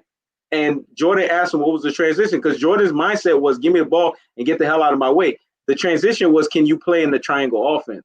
And in the triangle offense, we need everybody to be efficient. We need Scottie Pippen. We need Horace Grant. So just to debunk you real quick, Jordan did transition his game. If you didn't know, maybe you didn't watch the Last Dance documentary. But go ahead. But no, so that's what I'm saying. That's his daddy. His daddy learned it from Tex Winter, and that's the triangle offense. So what would he do without his daddy in the triangle offense? So and also imagine this. Imagine LeBron in the triangle offense with Phil Jackson. Come on, bro. He would never lose. He would never lose. He's a better point guard than him. He controls the flow of the game better. Jordan defense may be a little bit better, but if you look it up in matchup, come on, he's trolling, bro. He trolling, bro. This guy is trolling. Like this guy is trolling. Like Kyrie never been to the playoffs. Never been to the playoffs. Hit one shot. Okay, he hit one shot. You can't just say that he's great because he hit one shot. That one shot won them the championship. And that's good. And that's good. But what did Kyrie do before that? He never been to the Kyrie had a 36-point game, and he had 2 41-point games that iced it for the series. We're talking about overall, not just in the series. No. We ain't talking about overall. We're talking about the one time they went to the finals. But it's I'm talking about they went to the finals multiple times, but the one time that they won the finals, if it wasn't for what Kyrie did, LeBron wouldn't have sealed the deal. Okay, you realize that, right? So Jordan wouldn't have 6 chips if it wasn't for Steve Kerr. Am I wrong? No, not true, because Steve Kerr was one pass. Steve Kerr was one pass. Jordan dominated the whole series. That's the difference between Jordan and LeBron. Confirmation bias. Let me rip for a second, and I gotta. I'm gonna start. Go ahead. No, let me rip. Come on, bro. Let me go. I want to start with sports. Can I ask you a question? Can I ask you a question? Go ahead, ask the question. Go ahead and ask the question, Tom. I know you're on there. Yo, go. When has Steve Kerr dropped a 30-point game or a 40-point game? Would they without Steve Kerr hitting that shot? Yes or no? Did he drop 40 points? That's your question. You can answer it. So you changing the rules. You changing the rules. I'm asking the question. You're changing the rules. Does Steve Kerr have three 30-point games? If we're gonna play those games, then Jordan only got 5 chips. And that's how does he have 5 chips? I asked you a question. How does Jordan have 5 chips? When did Steve Kerr drop Kyrie Irving numbers? Crazy, bro. Exactly. Yo, he knows his sport. Heating that fire. Go ahead, Jilly. Go ahead. You asking me the question. I'm gonna easily debunk it. Go ahead. No, I'm actually answer my question. Not because you Tom, he can't answer that question because he doesn't have an answer for it. You go ahead, Jilly. Man, bro. Answer my question. When did Steve Kerr drop? Tom Ross, you and Stat Tracker is communicating on your app trying to come at me. Get out of here. Stat Tracker. All right, Jilly. Let's do this. We're running to sudden death. So ask me the question. Go ahead. What's the question you want to ask? 3 things that you like that LeBron does. 3 to 5 things that you like that LeBron does. 3 to 5 things that I like? That you think that he does great. Yeah. LeBron does nothing great. Okay. So what about you? You asking me? I'm the biggest critical LeBron critic. He does nothing. Why is that? And why is that? If you want to tell me what LeBron does good on the basketball court, if you change your word to good, then we talking. But you said great. Great is a special terminology. You don't realize that.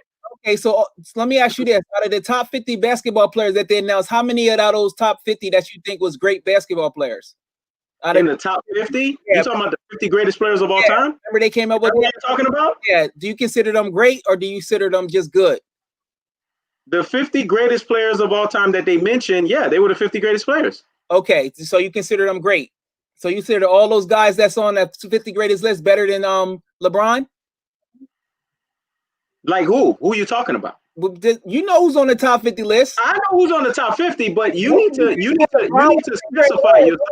Don't be double talking. You just said LeBron. No, I'm not double talking. You need to specify who you're talking about. No, because who are you talking about on the list? I know the list. I know my basketball, but the question is, do you know your basketball? Who's on the list? Because you can't even mention the coach that LeBron played for. I need to know your basketball knowledge is intact. No. Who's on the list? Just answer the question. You said all the guys on the top 50 greatest list was great, but LeBron. So you're saying that all those guys on there is better than LeBron? Is that? They considered all of those guys on the list because you have to look at the era that they played on and who they played against. Hold on. You asked me a question. Okay. The guys that they played against at that time, the level of competition, yes, it denotes that they are great. When has LeBron played against any of those guys at those times in that genre? So You can't answer that. let me ask you this: how many players on that 50 greatest list you think is better than Kevin Durant? How many that plays that position? What does that have to do? Those You got to get back to LeBron. Kevin Durant is my dude. Kevin Durant is my dude. That's a different conversation. He beat Stick to LeBron. You're a LeBron tard. Stick to LeBron. and he beat Kevin Durant. So y'all making No, up. no. LeBron, listen. If you're gonna bring up, Jalik, you're all over the place. You're not even sticking on context of what you asked me. You asked me about the 50 greatest players against LeBron. Mention them, specify them, and then when you do that, we can go back and forth, and you can see how I could debunk you back and forth based on what you're asking. But you need to specify. All I told you to do was specify the context of what you're talking about. Me, I'm the master of staying in the context. No. You just went out of the context because it's in your LeBron tard way to do that. You got to go on outliers. Stick in the context. What's the context of what you asked? I said, name 3 things that LeBron does that's great. 3 to 5 things. Yes, and I just answered your question. The word great, because I judge basketball at the highest levels, that's foolery to say LeBron does anything great. LeBron does things good. Now, if you tell me the word that he does good, we're fine. But you ask me the question great, it's 0. LeBron does nothing great. 0. So the top 50 players is all better than him, yes or no? Who are you talking about? Who are you talking about?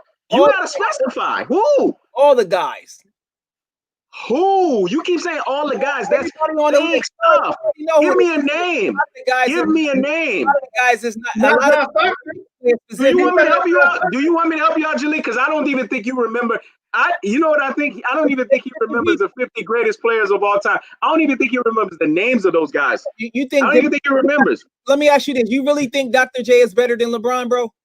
Yeah, Dr. J is better than LeBron James. Okay, so Jacob, name 3 to 5 things that you think LeBron does good or great. Because I mean, you're the opposite of an idol worshiper. You know, we live in a world of opposites. Go ahead, bro. You in the world. We live in a world of opposites. Go ahead. I want to hear what you say. What does he do? 3 to 5 things that he does good or great. Okay, so in terms of great, probably none, but good. I'll probably say, he's definitely a great athlete. He's a good passer. He's a good passer. Okay, that's one. But that's not great though. That's good. You see how you changed the narrative to fit what I told you to fit it as? Good. So you don't consider him a great passer? Okay. No, LeBron is not a great passer. So you don't. LeBron is a very good passer.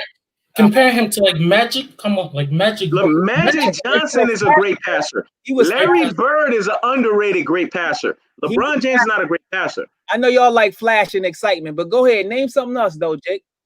Who the fuck?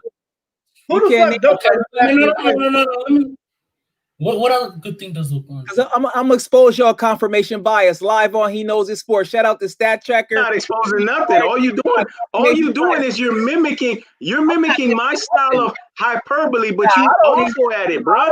Awful at hyperbole. I got my own. Awful at it. You haven't debunked nothing. I forced you to bend the knee to change from great to good. No, you just did that. Good or great. You said good or great. You didn't even stick to great. Come on, bro. It doesn't matter because Also, Jilly. Actually, one more thing. No. You have to listen to your confirmation bias. Y'all can't admit that because that's the narrative that y'all pushing. Mm-hmm. Go ahead, Jay. One more. The good thing that LeBron does well is that he's good at playing with great all-stars. That's a good thing. He's good at teaming up with other great players. Okay. That's one more thing. What about you, Tom? You got a lot of hate in this blood. You can't get it out of Jake. Where you at, Jake? You say you're in Australia? Yeah, I'm in Melbourne. You in Melbourne? It's probably you already on Saturday. It's probably like 6 in the morning or something. 7 in the morning. What about then ask Tom? Then ask Tom. What about switch it to Tom and then Lewis? I know you gotta agree with Heat and Fire. Man, ask me the question. You have to because I know that's part of your narrative. You don't want to ask me the question. So what First of all, they should have that LeBron does good. Your questions I can tell you a lot of things that Jordan does great and good. I can tell you a lot. Okay, ask me the question. I got one thing that LeBron great at. What are some things that LeBron does good and great? LeBron is great at being a general manager. Okay. He's a great general manager. on the basketball.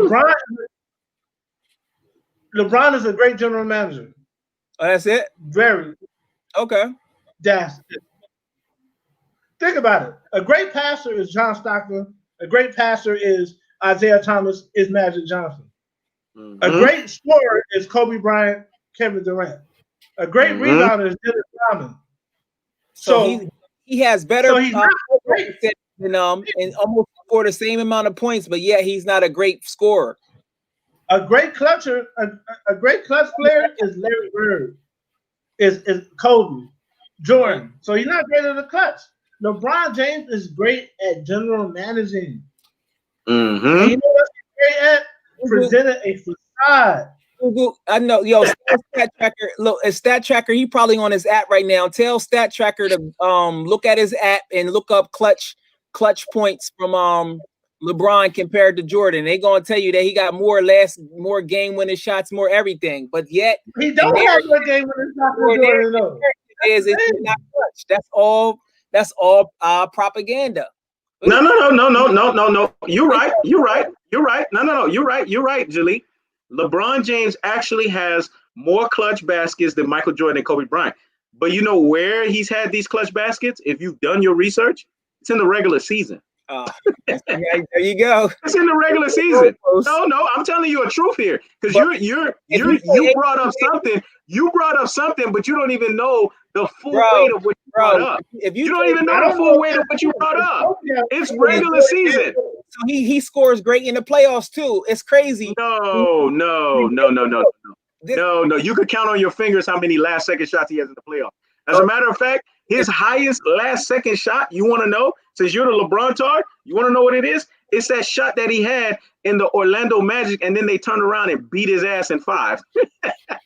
They turned around and beat his ass in 5. He had a game-winning shot, and then they beat his ass in 5. That's his highest game winner in the playoffs. LeBron tar. I didn't know if you knew that, so I wanted to school you on LeBron. Remember, all things LeBron, I could dissect it. Yeah, let me just so I'm gonna teach y'all a little something so y'all won't have narratives on your show. I'm gonna take things that's good that Jordan does. Jordan, be honest with you, when he actually played point guard, that I forget that season, I don't know if it was when he got hurt. He can probably actually play point guard, so he is a good passer as well. Not only that, his defense is good, and his his stamina is out of this world, and his work ethic is out of this world. And it's a lot of different things that he does that's great too. But we do know he was in an era where he did get all the calls, and that's just, I know the era because I seen him. So he didn't do that. So just so y'all do that. But hopefully, you know, one day y'all will get that LeBron hate out of your blood. But it's good for your narrative, though. Even Tito Toledo knows what time it is, though. Anyways, I'm gonna let you and Louis get a little quick second out of it. Tom, you're gonna double back on the back end. Go ahead, ask Louis that damn question. You got your app, bro? What's popping?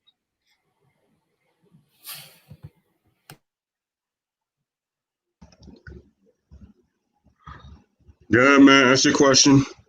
He said it's your turn. I don't got no question. Oh yeah, name something like 3 to 5 things that LeBron does that's great. Great athlete, good passer, great individual b-ball IQ. Notice I said individual. So you don't think he's a team? Okay. So break that down, like, because he didn't have the triangle offense and he won on every team that he went to. So that IQ. How you ask a question and then you want to clarify after that? You don't like No. Finish up saying what you were saying, Louis. I can answer that really easy because there's more systems than just a triangle offense. The matter of the fact is try to get it's basically where everybody eats in the offense. It ain't just a triangle, bro. There's motion offenses, pressing offenses. The key thing is to get everybody in sync together, play as a team. Educate them. Everybody touches the ball.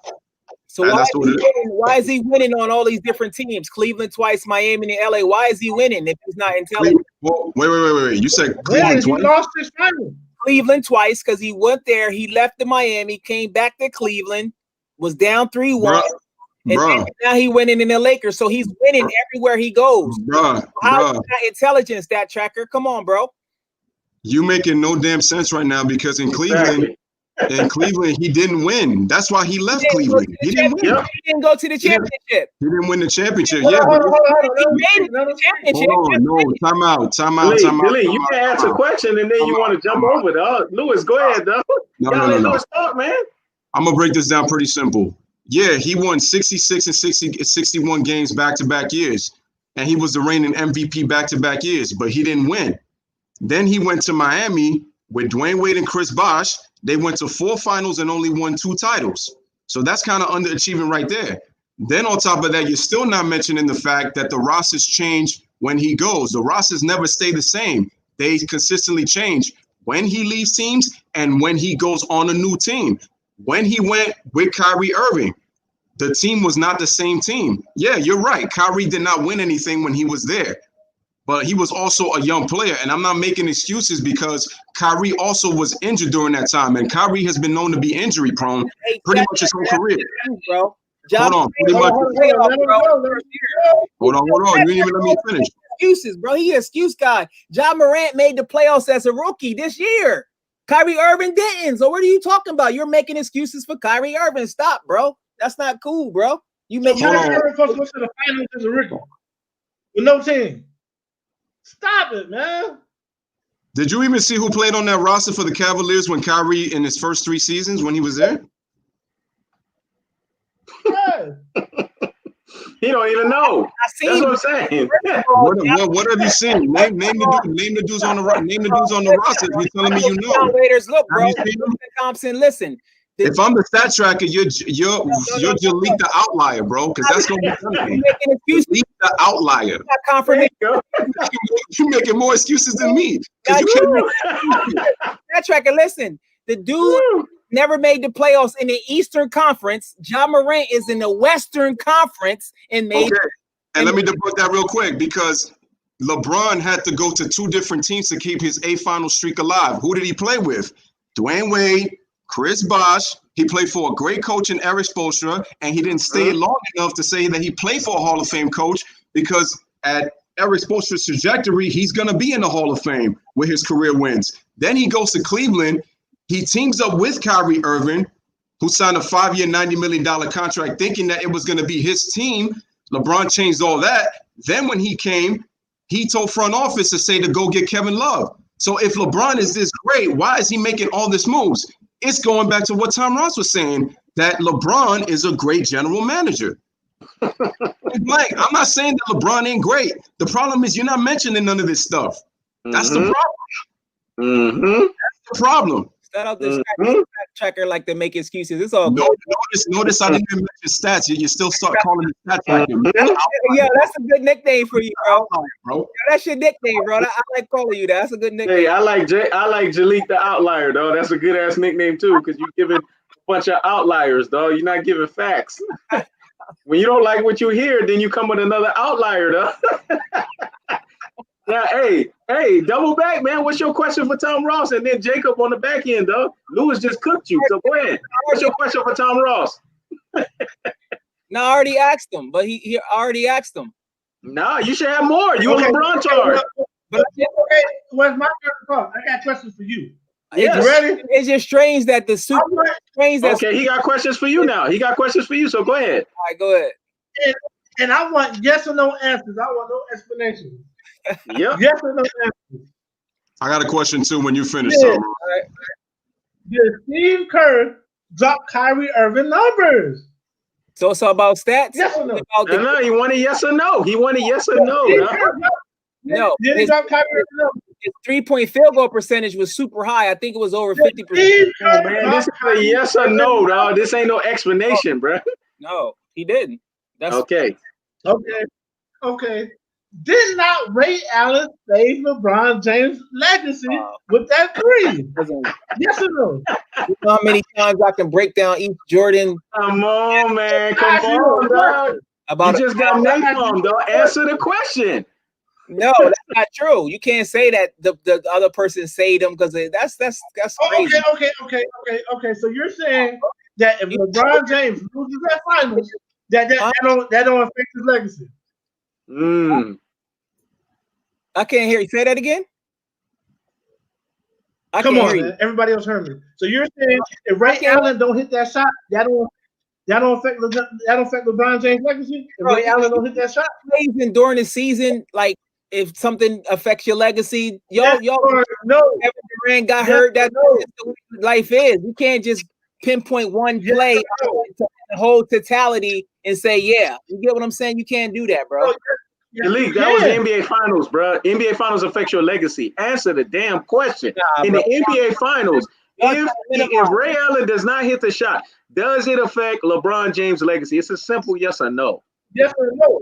So I can easily go back against when Jordan was playing against. Ain't no doubling back here. I said Jalik the outlier. Answer the damn question. Tom Ross, your confirmation bias is crazy. Okay, all right. Lewis, go ahead and ask that question, dog. Go ahead, Stat. All right, Jalik the outlier. I got to ask you this question. All right. So why is it that for some reason that all of LeBron's former teammates that he played with are all of a sudden got all these jobs on the networks, praising how great LeBron is? I ain't got no problem that LeBron is great. I don't got an issue that they play with him, but you got to answer me this question. Why is it that when he goes, and I get it, LeBron is the poster child of the NBA, but you notice guys like Richard Jefferson, Damon Jones, you got J.R. Smith, who plays with him now, who LeBron fans ripped to shreds just 2 years ago, and then they signed him back because now they're saying that everything is all good now. Who you else you got? You got Ryan Hollins. You now got Kendrick Perkins, who last year who said that MJ was the greatest. Now all of a sudden he comes and says that LeBron is the greatest. All of a sudden, and he was another former teammate of LeBron when he was on that Boston Celtics team that was part of the reason that LeBron was not in the playoffs, along with Paul Pierce and KG and Ray Allen. So let me ask you, why is it that all of these guys praise LeBron, former teammates? You got to ask yourself, how did these guys get these jobs? And all of a sudden that they're praising LeBron this much on TV, Ryan Hollins included, and all these guys. That's a great question. I don't know. Now, we know certain things happen. The world we live in is a relationship business, like certain jobs and different things like that. Maybe he's hooking them up. Maybe they got non-disclosure agreements. Maybe they got agreements in there because we watch boxing. I'm not sure. Every single person that's with Al Heyman, they think Al Heyman before they think God. So I don't know how their contracts are set up. But if you think about it, if he actually is helping them get jobs outside of their playing career, I actually think that's a good thing. So that's a good question, though. Shout out to Stat Tracker. That's a good question. But the reason I'm asking that question is because it's not the fact that he's hooking up with jobs and all that, but it's to pretty much tell everybody every single time how great he is. Because what that tells me, that's I smell insecurity with that. Because if you know that you're great, you don't need people constantly telling you how great you are. It should be the fact that all you need to know is that your game speaks for yourselves. Okay, so you think he basically threw that point that you was trying to make, that jab you was trying to throw at Heyman. He threw it right back in your face with LeBron, dog. Oh, you think maybe it went over your head? You think it's insecure and he's paying them for that? Like, why would he do that? Because everybody, the fans already got their own perception of if they think he's great or not. So what about his fans though? Because I know his fans already have him great. And my thing is, I look at a guy like JR. He signed with the Lakers because, I mean, I don't got a problem with that. My issue is that it's crazy how he signed with that team, knowing 2 years ago that a lot of LeBron fans got on his neck for the fact that he blew that blunder at the end of the game. Now, I'm not going to sit here and say that JR was at fault for that dumb play. So I'm not going to sit here and deny that. What I'm basically saying is, why are they praising him after 2 years ago? They ripped him to shreds and blamed him for the Cavaliers losing that series and preventing LeBron from having a chance to win a championship. Good question. One thing I can say about sports, like just for instance, I'm going to just use a metaphor. Y'all guys are very intelligent. Shout out to everybody. And first of all, I forgot to thank you for allowing me to come on here on your show. Listen. Always, man. Always. We ready to punt hard, though. Notice one thing about Golden State, right? They real good at shooting. So none of us expect them to drive to the basket, right? So we all have a perception of them as they're real good. They hitting them threes. Now, if their threes ain't popping, they're not really the best at driving to the basket. So my perception of them is based on shooting jumpers. Now, if for some reason they start driving to the basket and not relying on their three-pointers, my perception of them changes. We live in a world that's constantly evolving. So as a fan, your perception changes depending on how things play out. Nothing would stay the same because we can't say that LeBron at 35 is the same player that he is when he was 22 because it's just not the same. So our perception of them changes. So you can't just necessarily say somebody is a hypocrite. I remember people was getting on Scottie Pippen right before he said LeBron was the greatest, better than Michael Jordan, and then he backtracked, but they end up losing to Dallas. Now, and if he would have beat Dallas, then Pippen would have thought that, and people was hating on Pippen because of his opinion, and he played with Jordan. So I want to let Jacob double back on that one because let's see what Jacob got to say. What you got to say on that response, Jacob? Opinion, bro. No, the thing with Scottie is that we said it before that Scottie does feel some type of animosity that he's not mentioned as the great players in the NBA history because he played with Michael Jordan and he didn't win a championship without MJ. So he won better than Jordan than Jordan did without him. But Jordan is not. Oh man, you asked. Yeah, you gotta let that man finish, dog. Jake gotta get. You gotta let Jacob finish, dog. You gotta let him finish. No, listen. He knows. I'm answering your question. Yeah, you gotta let Jacob finish, dog. Go ahead.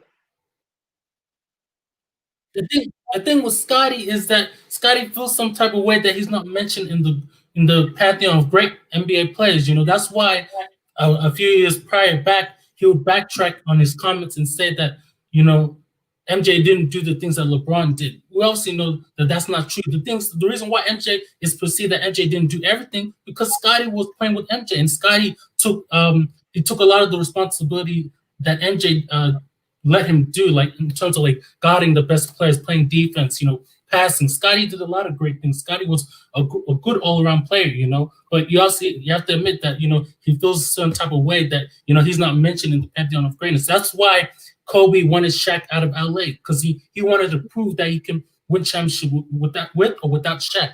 And that's the reason why Scottie said the things that he did. Okay. Can I also say this real quick? So the thing with Scottie Pippen is that you got to understand with Scottie. Like I said I think he's the greatest defensive small forward of all time, and I think it's crazy he never won a Defensive Player of the Year. So Scottie deserves his respect. He was one of the top players in the league when Jordan left the game. So I've never said that about Scottie. The thing with Scottie is he likes to play to the narrative. So, and what I mean by that is if he has a problem with Jordan, he's going to put another player on a pedestal, for example, like LeBron James. It's not really because you would think that's Scottie's opinion. But then because he had an issue with Jordan and there's a lot of personal issues, there's a lot of stuff going on because Scottie changes his mind all the time. Then at some point when things were good between him and MJ, that's when he went back and then he was saying all these things about Jordan because there was a segment on The Jump where he was basically saying like Rachel Nichols had talked about it. And then because they constantly ask this question, like who's greater, MJ or LeBron? Scottie said, this is what GOATness is to me. You win 3 straight titles. You leave.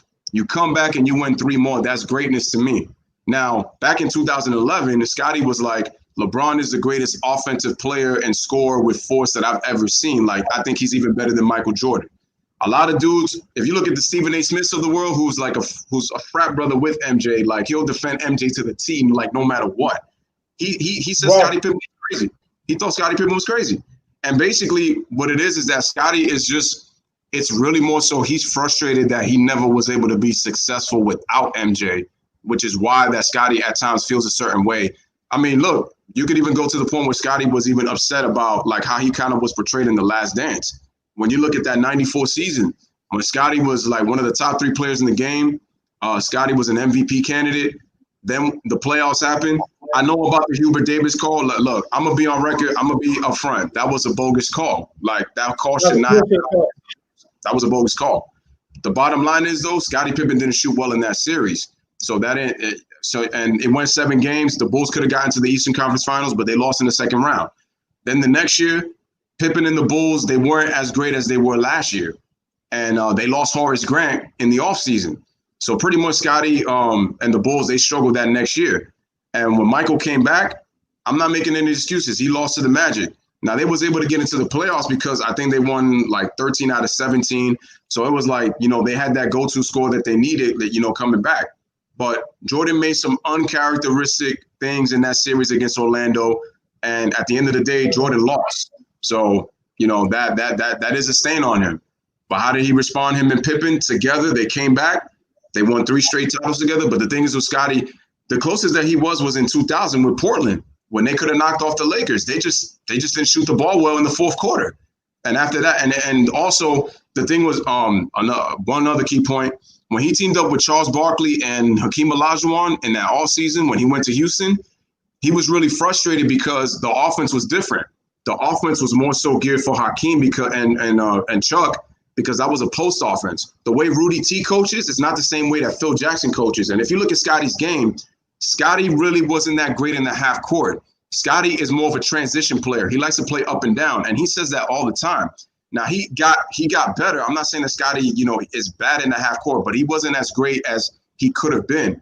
So that's one of the reasons why Scottie kind of really gets frustrated, because when he went that next season to Houston in that last year when he had all those issues with Jerry Krause and Reinsdorf in the front office, he was upset because he wasn't as comfortable as he thought he was going to be, and he thought that he was going to be able to win with Charles and Hakeem.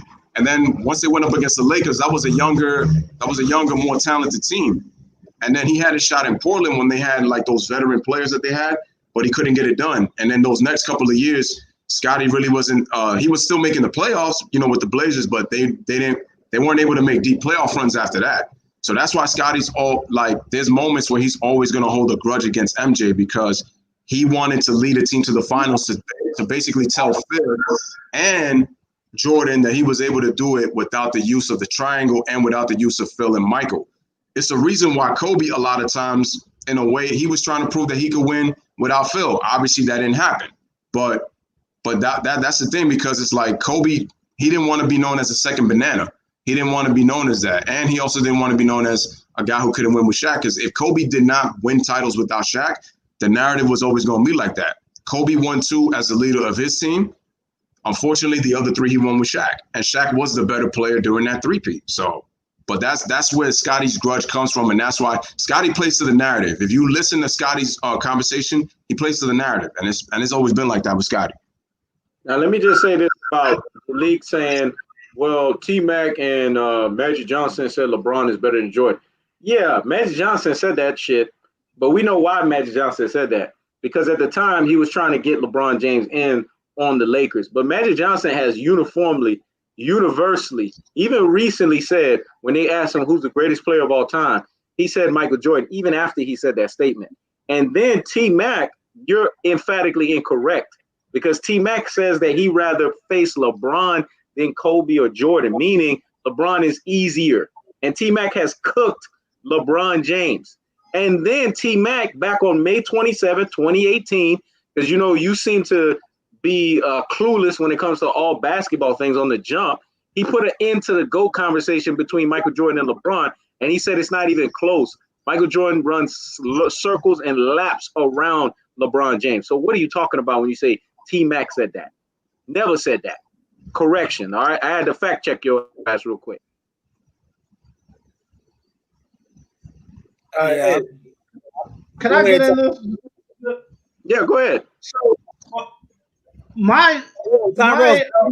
Tom Ross, before you go, make sure you tell them which app you using, bro. You using NBA.com or which one you using? Hoops Hype? Which app you using? Before. All right. Let's talk about. So my theory of this is this: when Scottie Pippen said that, my tracker mindset was different. I said, you know why he would say something like that? It's because he plays like LeBron. He's been largely ignored for doing shit better than LeBron does. Yep. So he's looking at this shit like, hold on. Y'all saying this motherfucker is this good? But I did this shit at a higher clip. Yep. So check this out. Ben said that shit. What if I prop this motherfucker up to bring attention to me? And you know what? That's exactly what it did. People started talking about how good Pippen was for like a good month after he said that. People started saying, how you gonna say that when he's better than LeBron? You know what I'm saying? So Pippen, he ain't do shit but play mind games. Pippen knows. And look at this. Jordan knows. Jordan didn't even respond to that stupid ass shit. Mm-hmm. Jordan didn't even respond to that. He knew what the fuck was. He said, "This motherfucker gotta be crazy if you listen to like that." You know what I'm saying? He didn't respond to that shit. All Jordan did was light up his cigarette, get his baseball bat, and say, "Okay." Yep. That's all he did. Now listen, man. Yep. Everybody in the world knows, outside of LeBron James fans, that LeBron James is inferior to the great. I'm talking about not Jordan. Let's take Jordan and let's take Kobe out of the scenario, because I differ with a lot of. I don't think at any point in time was Kobe started starting. I don't think Shaq was a better ball player than him. I think Shaq was a more dominant ball player than him. Meaning the game plan was fixed. The game plan was fixed for Shaq to dominate. But when the games meant anything, Shaq was either off the court or a non-factor. Yep. When games came down to who's the best player, Shaq was a non-factor. It was Kobe. He was a liability. It was Kobe Bryant putting in work. And if they triple team or double team Kobe, he was gonna find a shooter. But other than that, it was Kobe Bryant one-on-one. You ain't never seen LeBron James take over no game one-on-one and win. Now put up a good outing. He put up a good outing against Detroit. Yeah, he did. Got his ass bust. He lost. So it don't matter. I'm talking about win.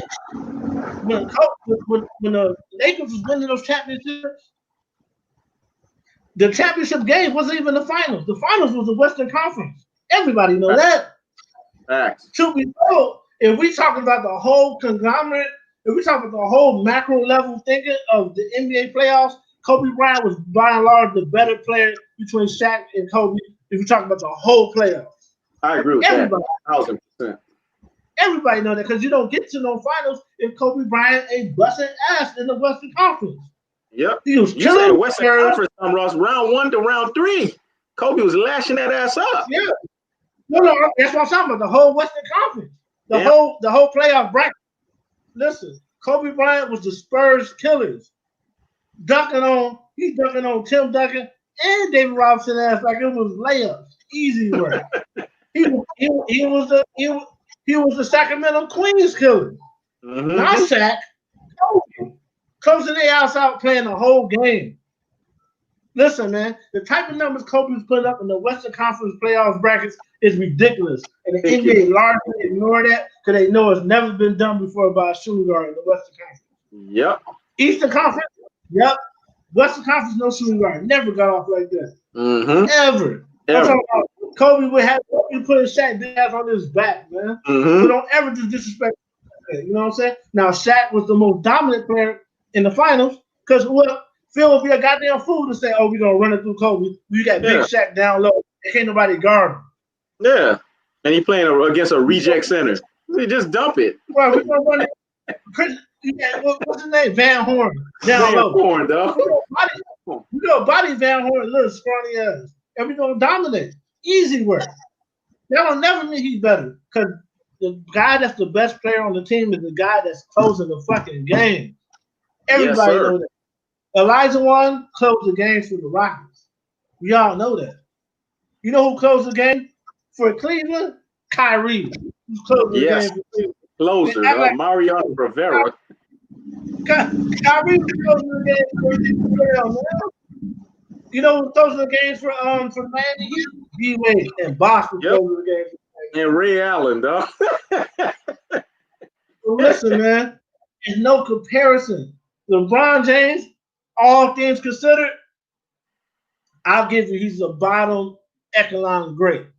I'll give you that. There you bottom go. Echelon great. But he's not no legend. He's not no legend. Nobody never feared LeBron James in his whole career. He's never been feared. People fear Larry Bird. They were scared of him, man. They were scared of Magic Johnson. Even Magic Johnson was a clutch player. Motherfucker was Isaiah Thomas was on a severely sprung ankle, damn near broke. Niggas was still scared of Isaiah Thomas. He was still dropping motherfuckers off. Limping. It's a different level between legends and bottom run great players, man. Yep. It's a different level. LeBron James, He's gonna get it. He's gonna get into the top 50. Mm-hmm. But would he really deserve to be among the legends, the top 20? They're gonna put him there, but would he deserve it? With 6 final losses, would he deserve it? You gotta think about that, man. It's one thing to give somebody credit because you like him. It's another thing to say they deserve it. I got a couple of bitches on my team, man, and I don't just dole out compliments. You know what I'm saying? Now you got to feed them a little to keep them around. But the sincerity in my voice is different. The ones who deserve it get eye contact when I give them a compliment. You know what I mean? I hold their hand. We go out to eat. You know what I'm saying? They deserve it. The ones who don't get a text, man. You know what I mean? They get a text, man. Like when Michael Jordan when LBJ passed on Michael Jordan, he got a text sent out like Louissportsnetwork said. He got a generated text, man. For somebody who Michael Jordan don't even know very well. Say, hey man, send this out. You know what I'm saying? Just take out Kobe name and put LeBron name right there. You know what I'm saying? Meanwhile, what happened? What happened? He got it. He nutted up on that shit, though. Meanwhile, Kobe got a whole motherfucking telethon that from the GOAT. You gotta understand one thing. The media could put LeBron James in the top all they want. If you're not accepted by your peers, then you're not in the top. And exactly. The legends never will accept LeBron James as the top. Echelon. However you want to say it, because he paled and he failed in the game's biggest moments. And you saying LeBron James is more impressive than Kobe? I like to look at those stats because I know Kobe Bryant has 40 game winners and then at least 10 or 11 buzzer beaters. Scoring points in the last 5 minutes ain't always clutch. Those points ain't always clutch. A lot of those points are garbage points. They made that stat for LeBron James. That wasn't even a stat until LeBron James started playing. Every point scored in the last 5 minutes ain't nothing. Sometimes you have a clutch basket in the second quarter. Sometimes you have a clutch basket in the third quarter. You bring your team within 2 points. You hit a game time field goal. You go up 2 points. That's a clutch basket. Why they don't count those? If you count those, there ain't no way to pass to Kobe or Michael Jordan. Yeah. Because whenever the Lakers tie the game, it's normally Kobe Bryant hitting the shot. Whenever the Lakers take the lead, it's Kobe Bryant. There ain't nobody he done pass the ball to. It's Kobe. Ain't no way in hell you can look me in my eyes and tell me LeBron James is more clutch than Kobe Bryant. Nobody don't believe that. But see, Tomros, it's not the clutch part. It's the game winners that he's thinking because somebody hit game winners. He's thinking that means clutch. LeBron James got more game winners than them because of the fact that the shit happened in the regular season. If you look at the game winners he got, you're gonna laugh. They're not at the highest levels. When you look at Kobe Bryant's game winners and you look at Michael Jordan's game winners, this is playoff basketball where legends are made. This is how I already debunked him. Because you can't compare regular season and playoffs. Playoffs is a whole nother animal. That's a whole new season. That's why LeBron himself, because he's so allergic to the playoffs, he said, I have to activate playoff mode. What the fuck is that? It's like the great mentor Eric Thomas said. It's either at this level, it's either you got it or you don't, dog. We ain't practicing no more. At this level, you either got it or you don't. You don't need to activate no playoff mode. You need to have that motherfucker. You ever heard Jordan say, I'm going to activate playoff mode? You ever heard Kobe say, I'm going to activate playoff mode? No, they already had it. But LeBron has to activate playoff mode. Or he has to go into, what is that, Louis? What is it? 0-30? 0 dark 30. 0 dark 30 mode? I mean, what the fuck is that? That's what I'm talking about here. That's a guy that because he's not clutch, he has to psych his mind out into thinking that he's that. And here's the thing that you fail to realize and you fail to mention here, Jalik. You don't talk about how Dwayne Wade did the psychological treatment on LeBron with Pat Riley. You know they took LeBron to Bahamas. You're a LeBron tart. You should be telling me this. I shouldn't be telling you this. They took LeBron to Bahamas after he got done up by the Mavericks and he got embarrassed.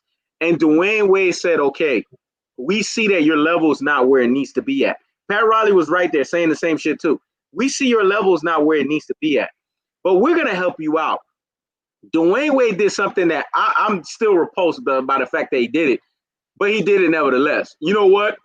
I see that,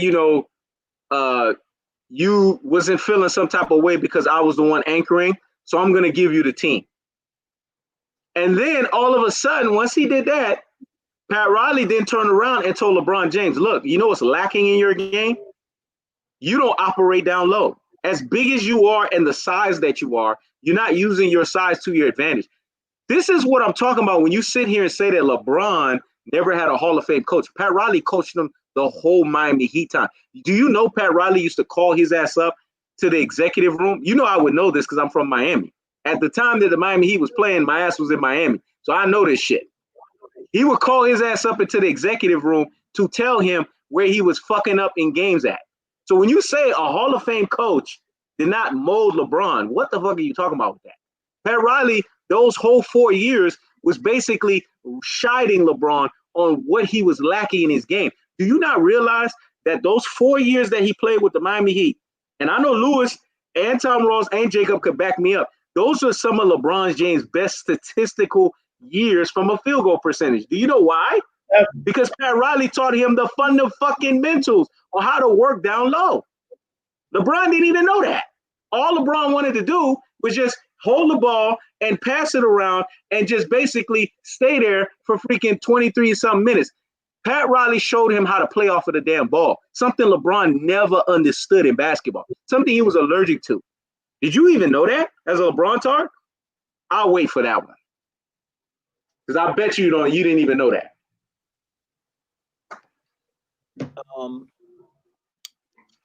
I mean, so I guess the GM now is get credit as the coach. Okay. I mean, that's what you want to say. If he wasn't the coach, Spoelstra is actually a good coach, though. He's just not, he's just not. Phil Jackson is probably one of the. Well, I don't know. Popovich is probably, with the type of talent that he had, he was able to do some amazing things. So Popovich might be better than Phil Jackson. I don't know. But Phil Jackson is made, and I like the way he do things. But yeah, man. Y'all think Jordan is the GOAT? I mean, I respect that. I can't convert y'all. I'm not a Jehovah's Witnesses. I'm not a converter. So I just think LeBron is the GOAT. You know what I'm saying? And I like the fact that he does things outside of basketball, which has an impact on people. You know what I'm saying? It's a reason why, even if you achieve certain things like Ali, it's kind of hard for people to say that. But I know a lot of people is on a superficial level. He knows that sports is a very intelligent guy. I'm sure he got books. If he showed you there, he understands the world beyond the world of superficiality. But sports is a world of superficiality. So Jordan is, a lot of people's thing. I don't worship none of these guys. LeBron is the GOAT. It shows you. But you just call LeBron the GOAT. If you don't worship, why are you calling a man a GOAT? I said the greatest of all time as far as basketball, but I don't worship no human, bro. I don't worship. I don't worship humans, bro. I don't worship humans. I don't even look up to these guys. I don't ask for autographs. I'm a different type person. I'm just saying it from a sports level. Do you realize when you out of your mouth, when you come out of your mouth and you say that LeBron James, which is categorically incorrect, when you say that LeBron James is the GOAT, that's a form of worship. No, it's not. Did you realize that? It is. That's not a form of worship. It is, because if someone is not what that title says that they are, because you have fashioned your mind to say that, it was because you spent 17 years of being duped in your mind to think that this guy was that. That is a form of worship, bro. It's called NLP. You want to know what NLP is? It's neuro-linguistic programming. I want you to do your homework on that, Jalik. Neuro-linguistic programming. I know what Anthony Robbins, bro. Mr. Dade, where you from? Dade County or Broward County, bro? Dade County. 305. Hey, that's what I say, baby. 305, bro. I don't trust me, bro. I don't look up to no select. I don't worship them. I don't worship humans, period. And I just look at them as sports guys. And if we talked about different subjects, then I can talk about other subjects beyond things that they do that, there. So, but I appreciate y'all on here. Shout out to I'm about to get out of here. Shout out to Before you leave, I need to address something. shout out Before you leave, he wanna ask you something real quick, Jalik. Before you leave. Show one time and talk about some boxing because we supposed to have a bet or push-up bet on Errol Spence and Crawford. Go ahead. Then whenever that happens. But that's another time, dog. I want you to answer Tom Ross's question real quick. Okay. So I got a statement. You brought up something about LeBron James kind of being on like Ali for the people, and he does things outside of basketball. He doesn't have charisma. I was just saying. Hold on. I ain't through. So there's no comparison because whether Ali won or lost, he was for the people. Exactly. LeBron James only for the people when he lose. When he lost, he threw in that Breonna Taylor hat so fucking swift it didn't make no sense. When he won, he threw that shit right in the fucking trash. That's in the superficial. He won. Time you gotta separate yourself, and I know you're an intelligent guy. I'm not sure what you do for work. No. I ain't through. Every time he lost in the finals, I'm sure Dave. He did something real big. Man, let him finish. Though. There I go, bro. Every time he lost in the finals, he did something real big for black people. He'll either send some kids to school, college, or he built the school every time he lost. When he won, where was he at? He do that shit to hide from the fact that he fucking lost, man. LeBron James is not a real goon like that. Because if he was, he would have been on the side of Kyrie Irving and he would say, man, fuck this shit. People dying from COVID. Black people dying in the street. We ain't playing this shit. The only reason why there's a championship playoff going on right now is because of LeBron James. If LeBron James would say, I ain't playing, it would have scrapped the shit. Yep. I agree with you. No, I agree. Miss me with that LeBron James and Ali on the same level. They ain't nowhere near the same level. Every time you gotta learn to think in a metaphorical way, bro. It's beyond we live in a world of beyond superficiality. And let me tell you something to you. Me personally, if I was a basketball player, I would have never came back. I don't wear a mask, bro. I'm super rebellious. So they would have been mad at me. I don't wear a mask. I don't play them games. I already know that COVID-19 is a scam and a hoax. So you looking at a person that's like totally different. But I don't agree with them on that. They should have never played it because basketball is a distraction. So we get that. We understand it's the world we living in. It's an election year, so it's a whole different world beyond the superficiality. So maybe one day he knows that sports can talk about non-superficial sports things and we can get it in. But shout out to Mr. 305 himself. Shout out to Jacob. Shout out to Melbourne. Shout out Lewis, aka Stat Tracker, and shout out to Tom, bro. Thanks for having me on, bro. Appreciate it. All right, appreciate you, man. Right. I know you bowing out quick, but appreciate you, bro. He bowed out, Lewis. He bowed out, Jacob, man. Hey, any closing thoughts, Lewis, and any closing thoughts, Jacob, man? Yo.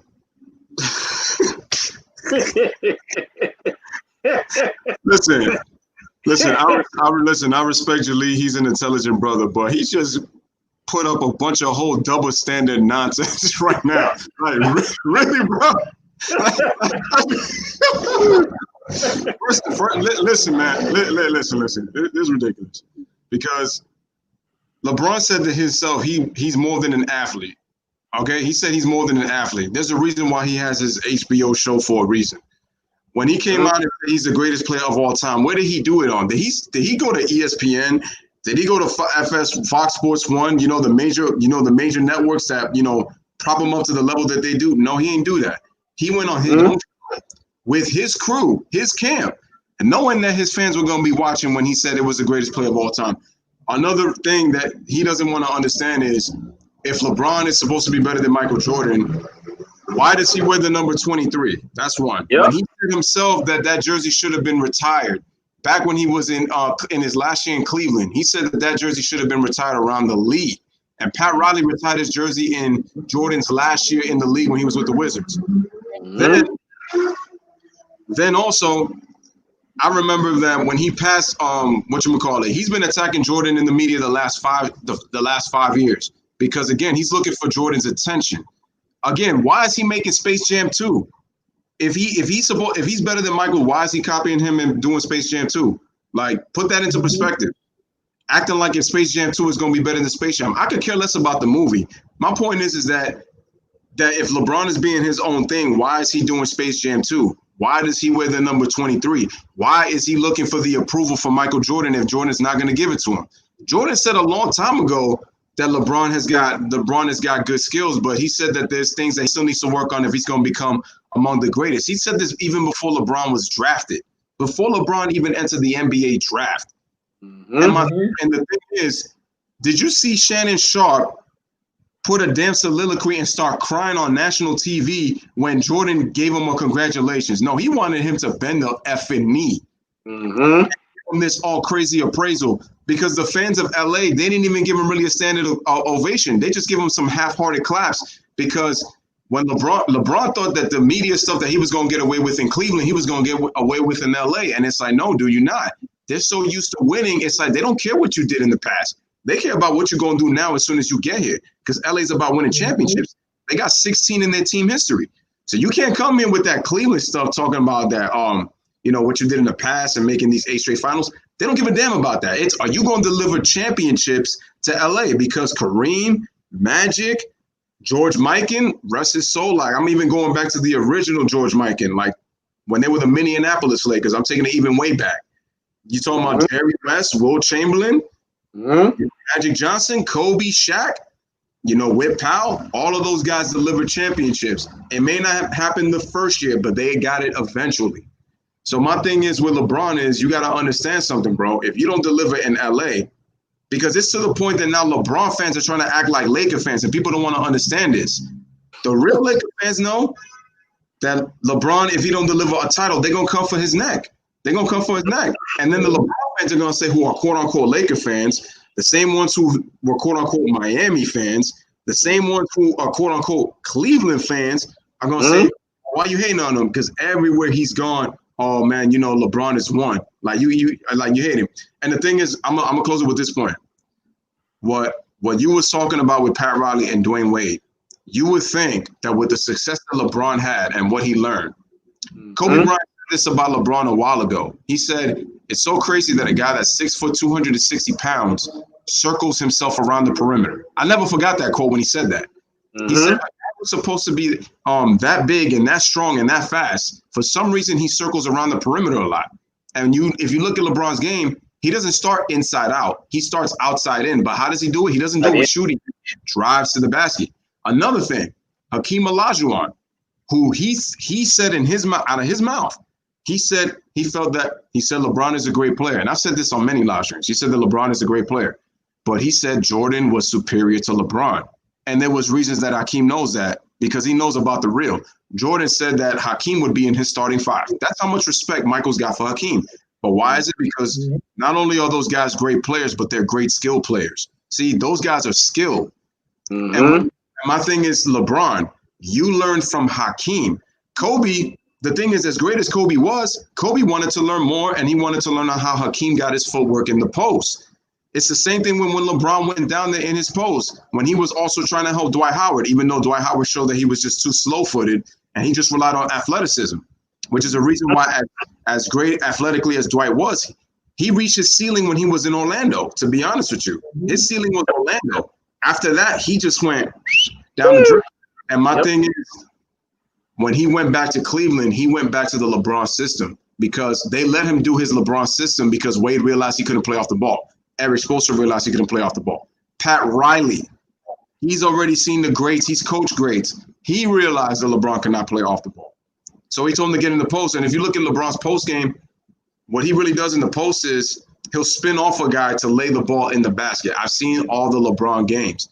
It's not like if LeBron's really doing jump hooks, he's not doing up and unders. If he does it, it's rarely. It's rare. You don't see it on a consistent basis.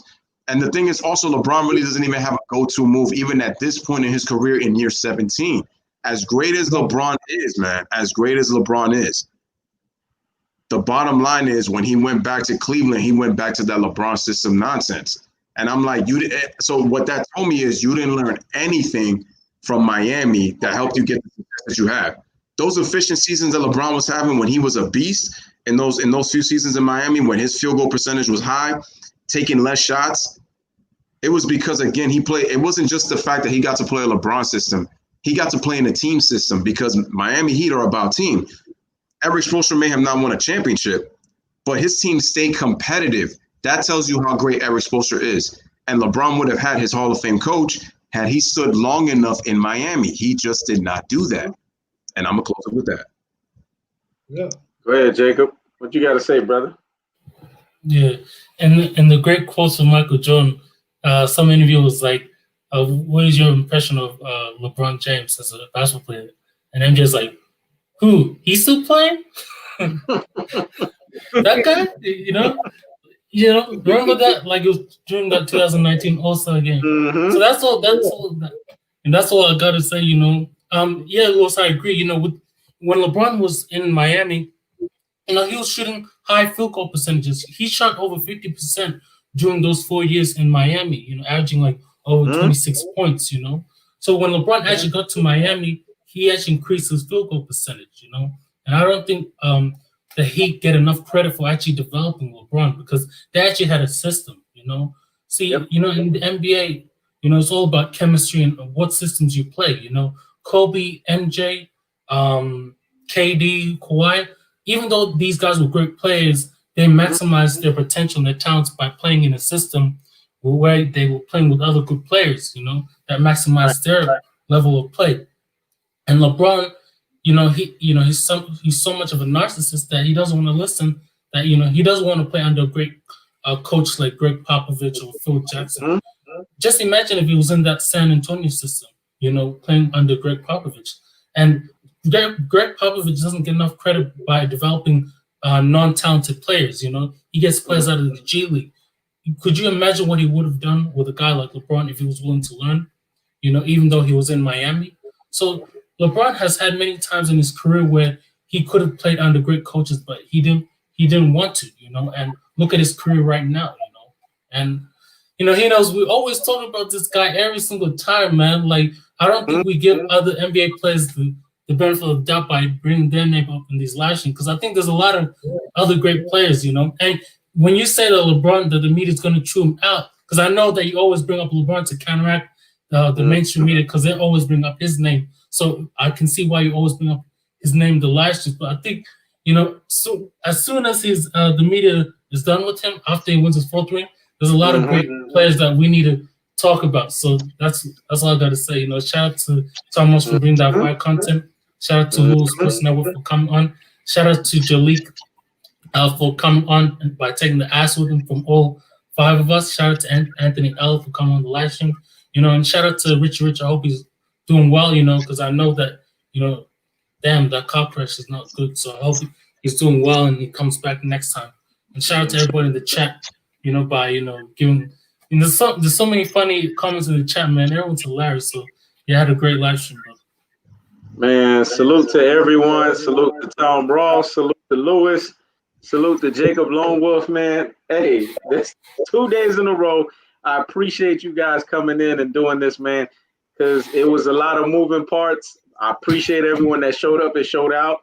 Everyone in the chat, y'all did y'all thing. But those in the panel, man, thank you guys, man, because you guys made these two live streams what they were. And this is how it's going to be, man. If LeBron Taj step up, they show up, they got to deal with this panel, man. We like the Avengers, dog. It's just, as the Avengers, you got to, everybody got to get their time to say what they got to say. But when you have a star-studded cast like this, you got, the Hulk and freaking Tom Ross, you got Thor with the Stormbreaker and Lewis, and then you got Jacob Lonewolf over there, Iron Man, dog. They got the whole Iron Man suit that basically punched freaking Thanos, dog. I mean, what else can you need, man? What else can you freaking need? So I appreciate all you guys, man, that showed up and showed out. Make sure y'all subscribe to Louis Sports Network's channel. Comment, like, and share. Make sure you guys subscribe to Tomrosstv channel. Comment, like, and share.